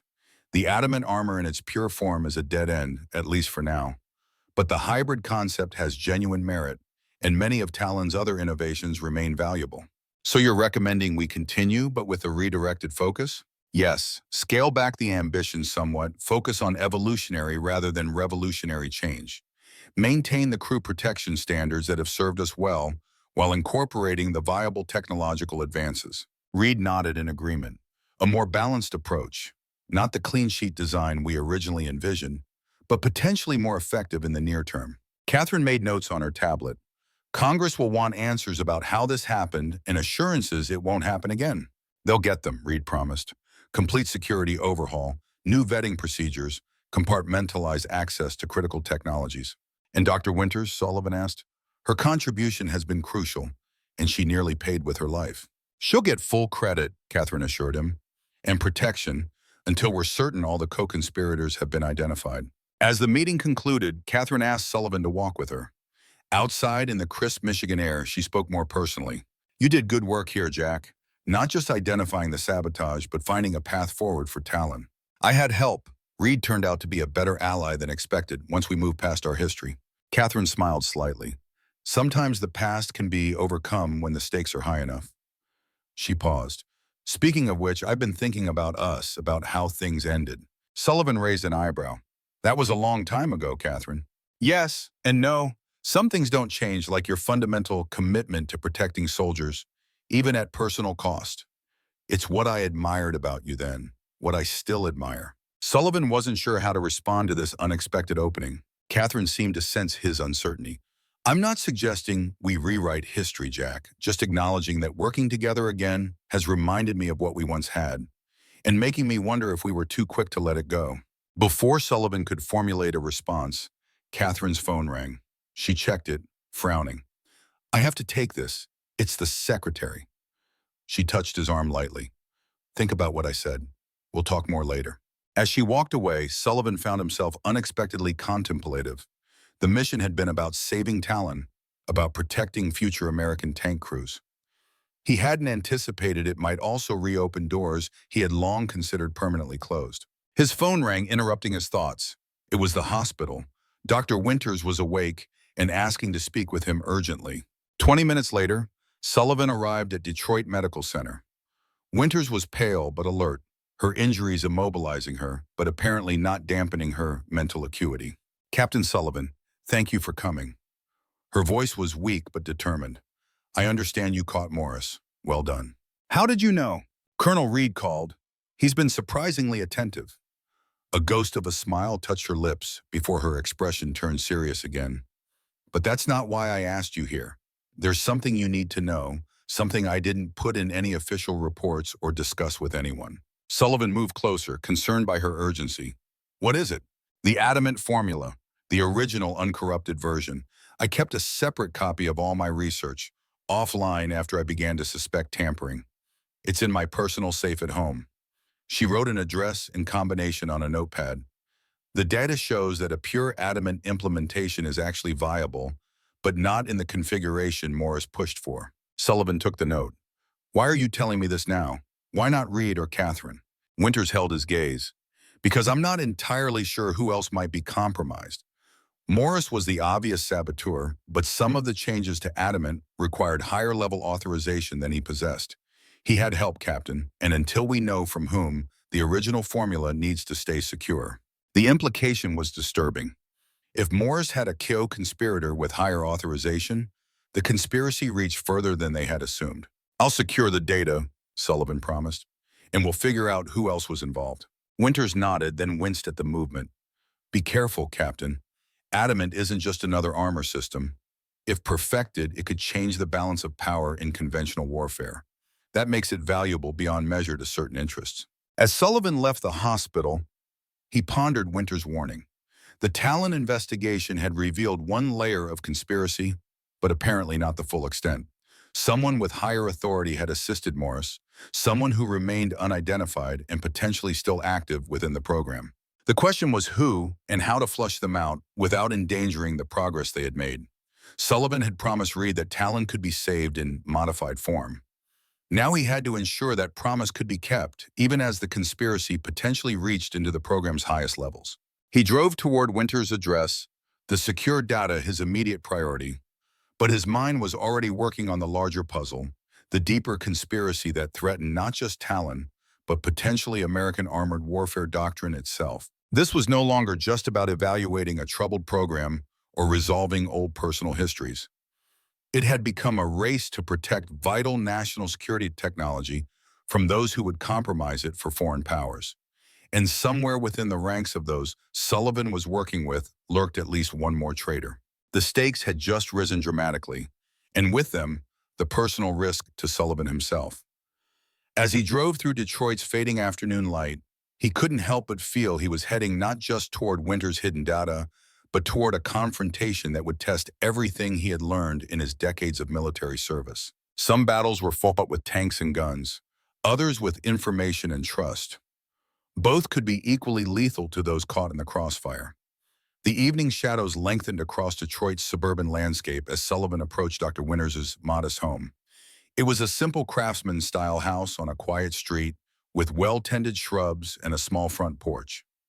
Nothing about it suggested the occupant possessed data that could reshape the future of armored warfare. Sullivan parked a block away out of habit, scanning the area for anything unusual.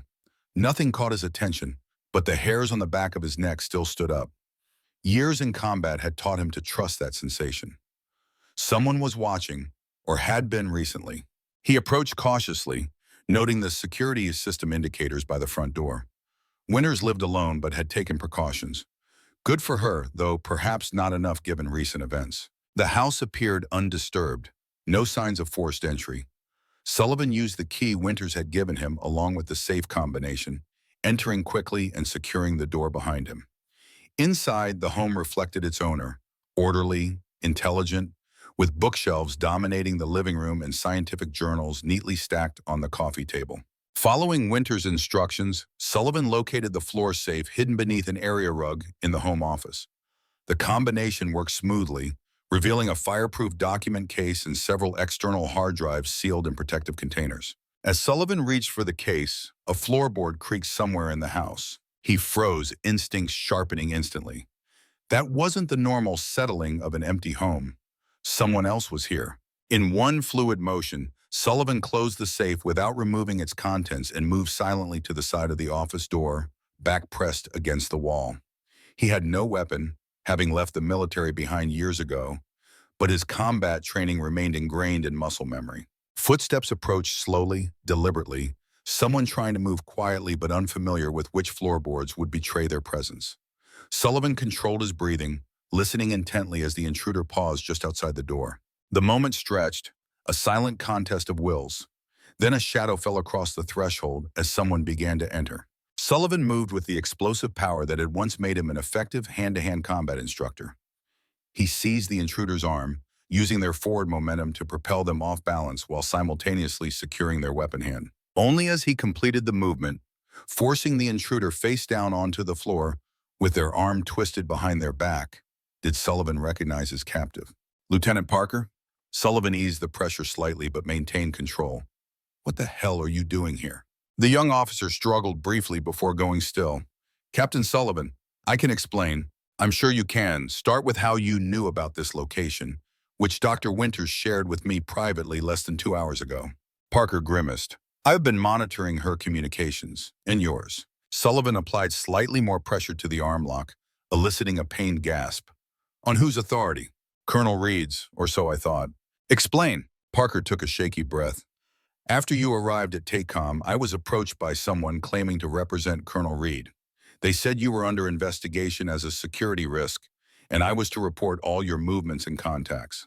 This someone have a name? They used a code name, Daedalus, Military Intelligence Protocol. Sullivan's mind raced. Reed had been genuinely surprised by the security breach that had initially framed Sullivan. Either the colonel was an exceptional actor or Parker had been duped by someone else using Reed's name. And you followed these instructions without verifying them through official channels? Parker's face flushed with shame. They had authentication codes, and there was money, a lot of money, deposited in an offshore account. Sullivan released Parker and stood, maintaining a safe distance. So you've been spying on me since I arrived, reporting to this Daedalus. Did you participate in the security breach? The attack on Dr. Winters? No, I swear I had nothing to do with those. I was just supposed to watch and report. Sullivan studied the young officer. Parker seemed genuinely distressed, more like someone who had been manipulated than a committed conspirator. Where were you supposed to report about this visit? Secure text message to an encrypted number. Send it. Tell them you've confirmed I accessed the safe but was interrupted before retrieving anything. You're maintaining surveillance. Parker hesitated. Do it, Sullivan ordered, his voice carrying the unmistakable command presence of a combat veteran. Then we're going to have a conversation about how you make this right. As Parker composed his message, Sullivan considered the implications. Morris had been arrested, but the conspiracy clearly extended further. Daedalus had to be someone with significant authority within the Talon program, someone who could issue convincing orders to a junior officer and access authentication codes. The list of possibilities was uncomfortably short. Parker sent the message, then looked to Sullivan with a mixture of fear and resignation. What happens now, sir? Now you help me set a trap. But first, we need to secure what Dr. Winters protected. Sullivan reopened the safe, removing the document case and hard drives. We're taking these to General Morrison directly. No stops, no detours. And if Daedalus intercepts us? Sullivan met the lieutenant's gaze steadily. Then you'll have an opportunity to demonstrate which side you're really on. General Morrison was not pleased to be summoned to a secure DIA facility at 11 o'clock at night, but the urgency in Sullivan's voice had convinced him. He arrived looking tired but alert, military precision evident despite his civilian clothes. This had better be good, Jack, Morrison said as he entered the conference room where Sullivan waited with Blackwood and, somewhat uncomfortably, Lieutenant Parker. It is, Sullivan assured him. We've identified another layer to the Talon conspiracy and secured Dr. Winters' protected research data. Morrison's eyebrows rose. I was under the impression we had our spy in custody. We have a spy in custody, Blackwood corrected. Captain Sullivan has evidence suggesting Morris had a senior collaborator, someone with enough authority to recruit Lieutenant Parker here for surveillance operations. Morrison turned his attention to the nervous young officer. Is this true, Lieutenant? Parker swallowed hard. Yes, sir. I was approached by someone using the codename Daedalus. They presented what appeared to be legitimate orders to monitor Captain Sullivan and report his activities. And you didn't think to verify these orders through your chain of command? The orders appeared to come from Colonel Reed, sir, and Parker hesitated. There were financial incentives that clouded my judgment. Morrison's expression hardened. You're looking at charges of espionage, son, possibly treason. He's cooperating now, Sullivan interjected, and we need him to maintain his role if we're going to identify Daedalus. Morrison considered this. You have a plan, I assume? Sullivan nodded. Daedalus knows through Parker that I accessed Winters' safe but was interrupted. They'll expect another attempt. We let them believe Parker is still their asset, feed them information about a second retrieval attempt, and see who takes the bait. Risky, Morrison observed. This Daedalus character has already demonstrated a willingness to resort to violence, which is why we'll have DIA backing us up. Sullivan looked to Blackwood, who nodded confirmation. We've already established surveillance on all senior personnel connected to Talon, Blackwood added. Based on Lieutenant Parker's information, we've narrowed the potential suspects considerably. Morrison turned to Sullivan. In Dr. Winters' research data, what does it show? Sullivan gestured to the materials spread across the conference table. She was right. The original adamant formula is viable, but not in the configuration pushed by Morris and his team. The molecular structure was deliberately altered to create vulnerabilities while maintaining impressive performance against standard testing protocols. Can the original formula be implemented in time to save Talon? Possibly. It would require recalibration of the manufacturing process and new testing protocols, but the fundamental science is sound. Sullivan hesitated. There's something else. Winters included personal notes suggesting she suspected high-level interference from early in the program's development. How high? Morrison asked, his expression grave. Sullivan met his old friend's gaze directly. Pentagon level, possibly DoD civilian leadership. The implication hung in the air. Catherine's position as Deputy Undersecretary placed her at exactly that level of authority. Morrison absorbed this silently, then addressed Blackwood. I want this operation fully documented and witnessed. No room for misinterpretation or accusations of entrapment. Already arranged, General. We'll have multiple surveillance teams and full electronic monitoring. Morrison nodded, then turned back to Sullivan. Jack, I need to ask, have you considered that your judgment might be compromised where Catherine is concerned? Sullivan had been expecting the question. I've considered it, but my focus is on protecting American soldiers and the integrity of the Talon program. Personal history doesn't enter into it. Morrison studied him for a long moment before nodding. Set your trap. I want to know who Daedalus is, regardless of where the evidence leads. The plan came together quickly. Parker would inform Daedalus that Sullivan intended to return to Winter's home the following evening to retrieve the research materials, having been interrupted during his first attempt. DIA would establish a perimeter around the house, monitoring all approaches while maintaining complete invisibility. Sullivan would enter alone, appearing vulnerable while actually being under constant surveillance. If Daedalus took personal action or sent agents to intercept him, they would be identified and apprehended. It was simple, direct, and had numerous potential failure points. But as Sullivan had learned through years of combat, sometimes the straightforward approach was best when facing a sophisticated opponent. They would expect elaborate countermeasures and deception. Simple vulnerability might catch them off guard. The following day passed with excruciating slowness. Sullivan visited Winters in the hospital, finding her condition improved but still serious. He shared the plan in generalities, careful not to burden her with operational details that might place her at further risk. Be careful, Captain, Winters warned as he prepared to leave. If my suspicions about who's involved are correct, you're facing someone who has contingency plans for their contingency plans. Sullivan nodded. Any hints you'd care to share? Winter's eyes flickered toward the door before she answered quietly. Follow the funding. Talon's budget allocation shifted significantly after certain program reviews.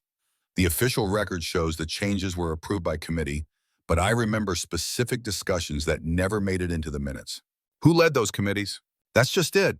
Different people on paper, same outcomes in reality. Sullivan understood. Someone was exercising influence through multiple channels, careful never to leave an obvious pattern of interference. I'll be careful, he promised. Focus on your recovery. As evening approached, Sullivan met with the DIA team at their staging area near Winter's neighborhood. Blackwood reviewed the operational plan, ensuring everyone understood their roles and contingencies. Parker sent the message at 1400 hours, Blackwood confirmed. If Daedalus takes the bait, they'll have had ample time to position assets. Sullivan checked his concealed communications device one final time. Any unusual activity in the area? Nothing obvious, but we've identified 3 vehicles that have made multiple passes through the neighborhood in the past 2 hours. Could be advanced surveillance. Sullivan nodded. It matched the methodical approach he would expect from a professional intelligence operation. Time to go fishing. He drove to Winter's house in an unmarked government sedan, making no attempt at subterfuge. If Daedalus was watching, let them see him arrive openly. The trap depended on their confidence that they could intercept him successfully. The house was dark and still appeared undisturbed as Sullivan approached. He used the key again, entering with normal caution rather than the heightened alertness of his previous visit. To any observer, he would appear focused on his retrieval mission, not expecting confrontation. Inside, Sullivan moved directly to the office, kneeling by the safe and opening it with Winter's combination. As expected, it was now empty, the contents having been removed to the secure DIA facility. Sullivan pantomimed disappointment, then began searching the office as if looking for alternative hiding locations. 20 minutes passed with no sign of intervention. Sullivan began to wonder if Daedalus had suspected a trap after all, when his earpiece crackled to life. Movement at the rear of the house, Blackwood's voice reported quietly. Single individual approaching the back door. Sullivan continued his search, positioning himself to face the office doorway while maintaining the appearance of obliviousness. He heard the faint sound of the back door opening, followed by careful footsteps in the kitchen. Whoever had entered was making minimal effort at stealth, suggesting confidence rather than caution. The footsteps approached the office. Sullivan kept his back turned, presenting the image of vulnerability as he examined a bookshelf. "Finding what you're looking for, Jack?" The voice froze Sullivan in place, not with surprise, but with the confirmation of his worst suspicion. He turned slowly to face Catherine, who stood in the doorway holding a small pistol pointed casually in his direction. "Catherine, I'd hoped I was wrong." She smiled thinly. "No, you didn't.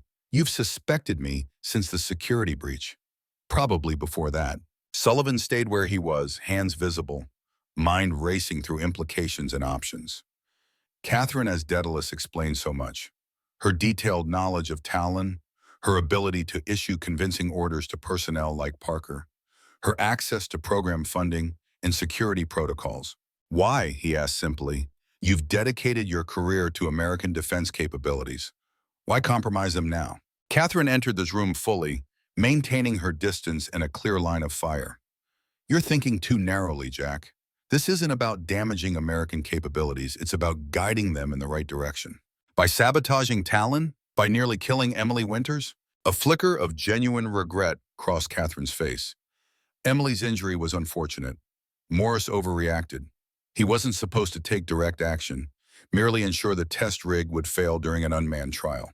And the altered adamant formula, the deliberate vulnerabilities that would have gotten soldiers killed, a necessary correction to an imbalanced approach. Talon, as originally conceived, would have accelerated a dangerous arms race, Jack.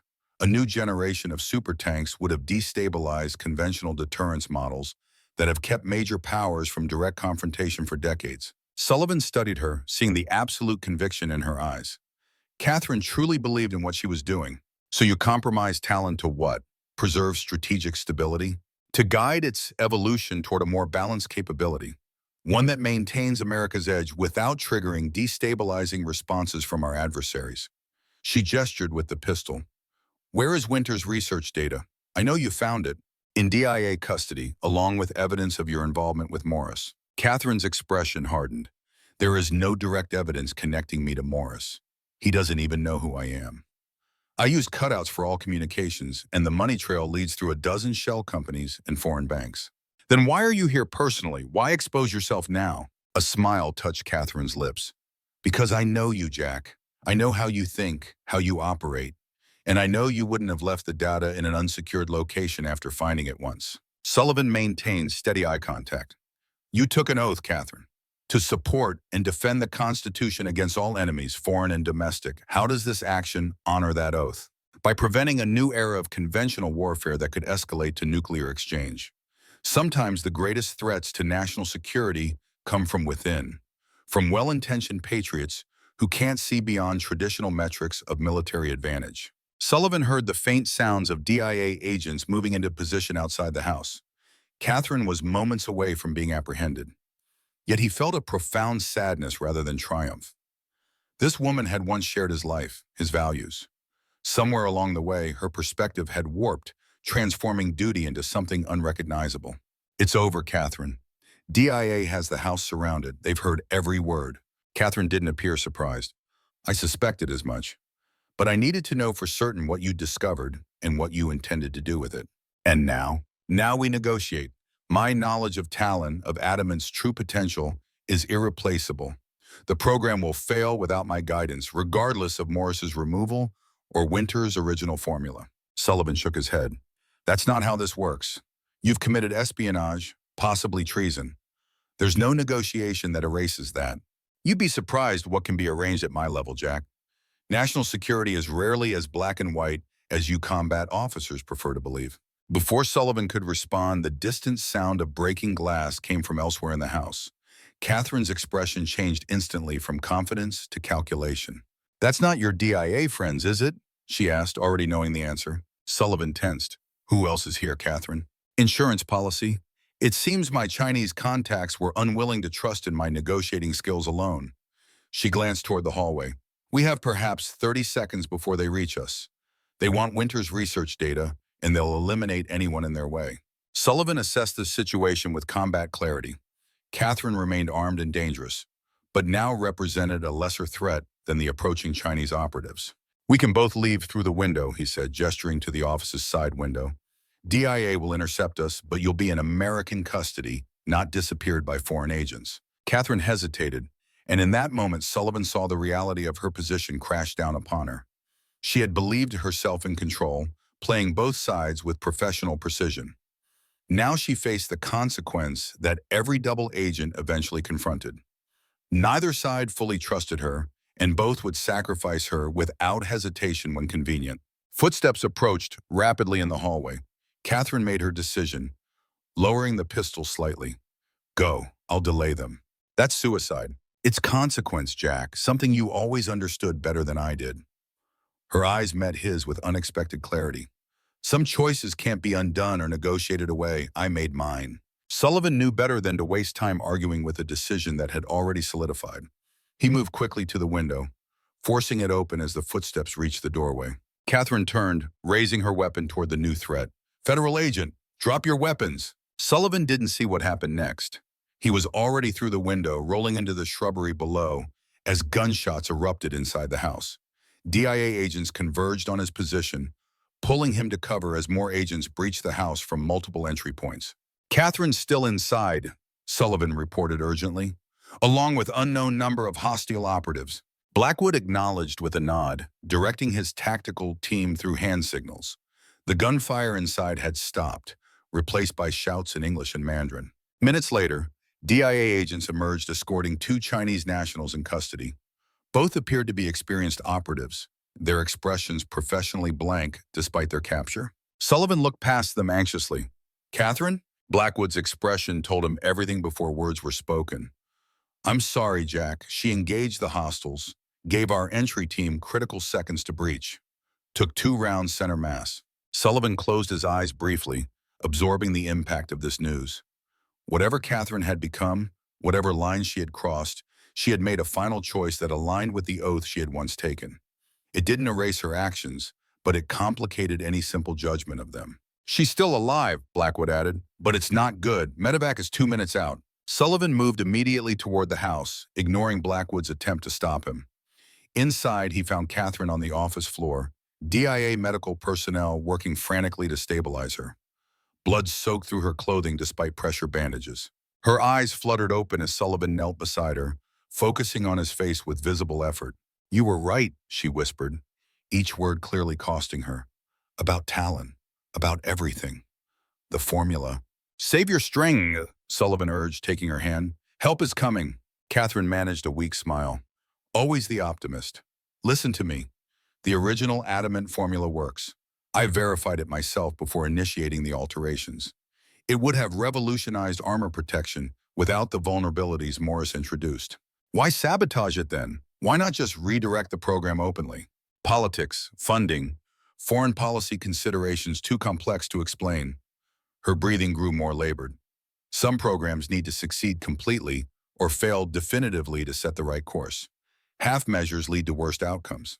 Sullivan struggled to understand the twisted logic that had led someone so brilliant down such a destructive path. You could have come to me, Catherine, before any of this. You would have tried to stop me. You never could see the bigger picture. Blood tinged her lips as she spoke. The data in Winter's research, implement it, but carefully. The world isn't ready for invulnerable tanks, Jack, no matter which side has them. The medical team moved Sullivan aside as Catherine's vitals began to crash.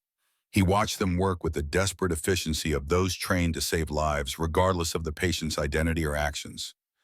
But he could see in their expressions what Catherine had already accepted. Her injuries were not survivable. As they lifted her onto a stretcher, Catherine's eyes found Sullivan's one final time.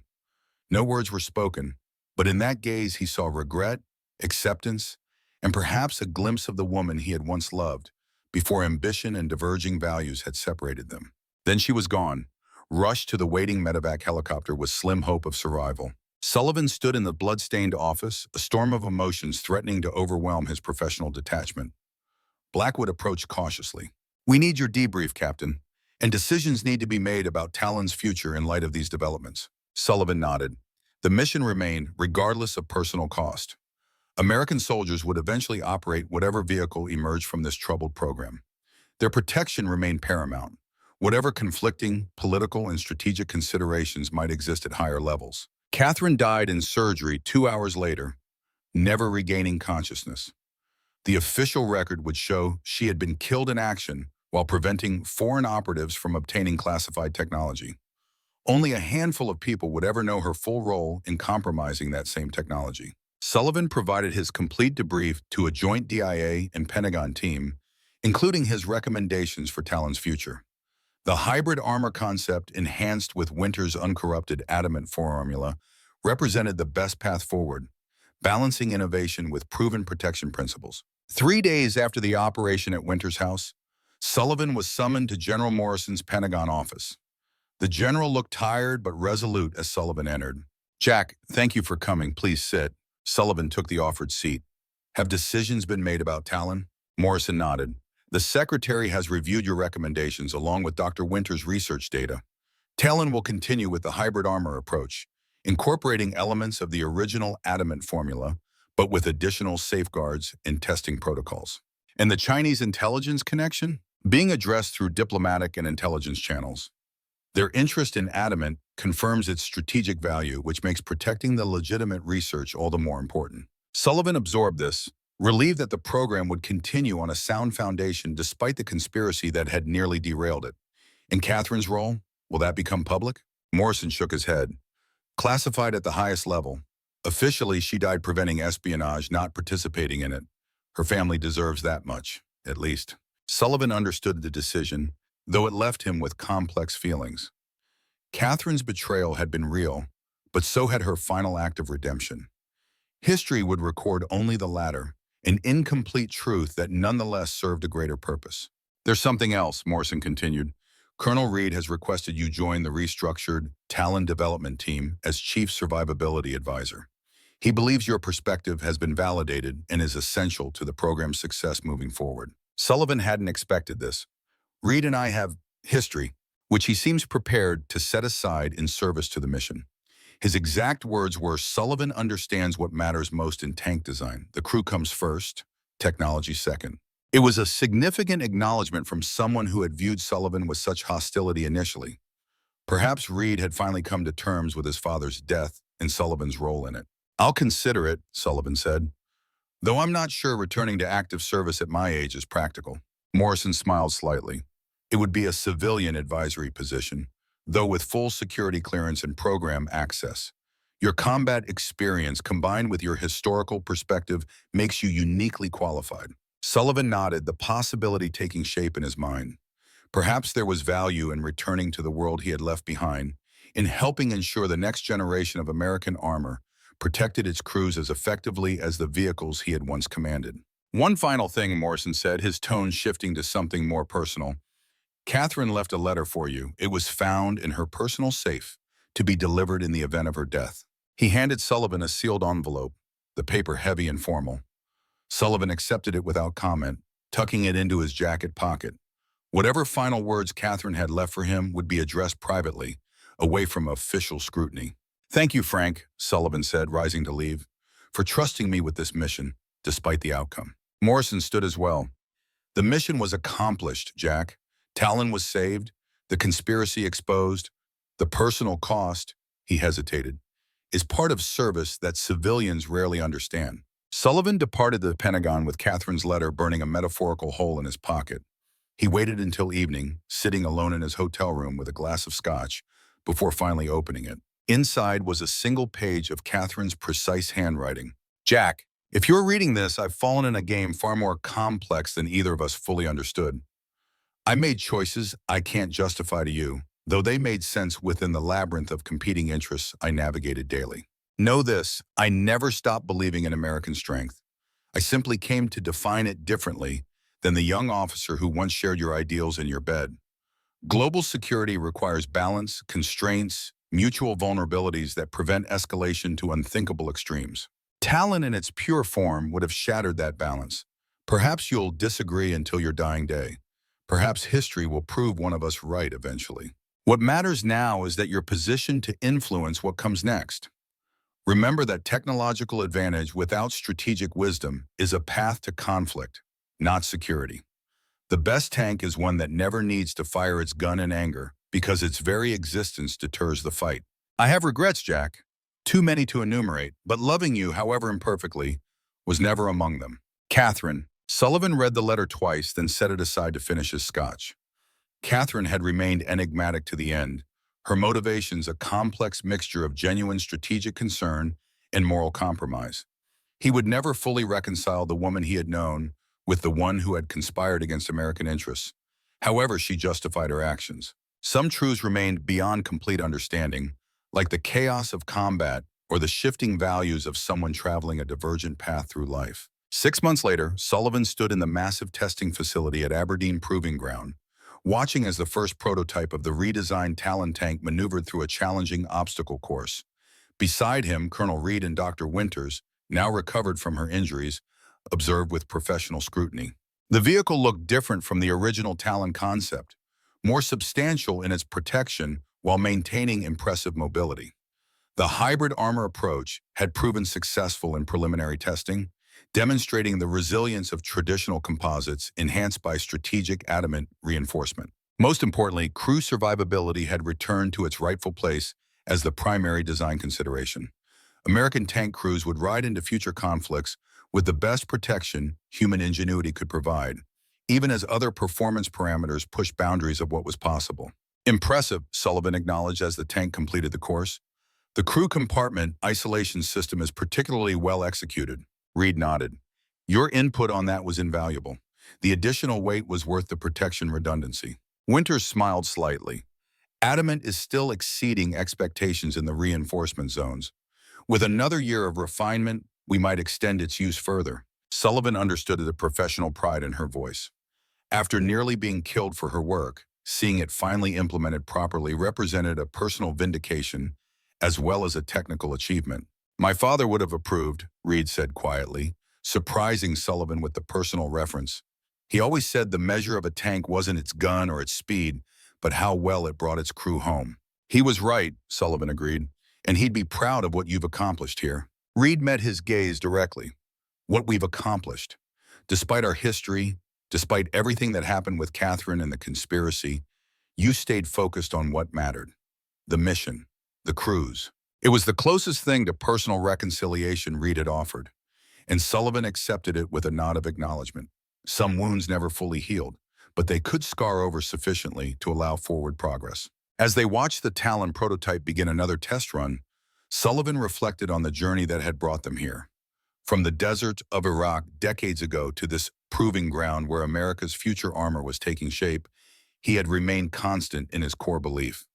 The purpose of a tank was to protect its crew while delivering decisive firepower. Technology might evolve, threats might change, but that fundamental truth remained. In honoring it, Sullivan had helped ensure that future tank crews would ride into harm's way with the best protection American engineering could provide. It was, he decided, a worthy final chapter to a career devoted to steel and the men who fought within it.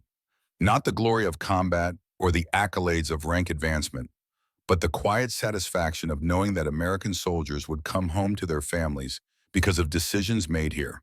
Choices that prioritize their lives over politics, expediency, or technological elegance. The tank completed its run and came to a halt before them, powerful engine idling with contained energy. Its armor gleamed in the Maryland sunlight, a promise of protection for those who would one day trust their lives to its steel embrace. Some saw a weapon of war. Sullivan saw a shield for warriors. The difference might seem subtle to civilians, but to those who had faced enemy fire from inside such vehicles, it made all the difference in the world. The future of American armor was secure, and with it, the lives of those who would carry the nation's flag into whatever conflicts awaited beyond the horizon. Iron valor indeed.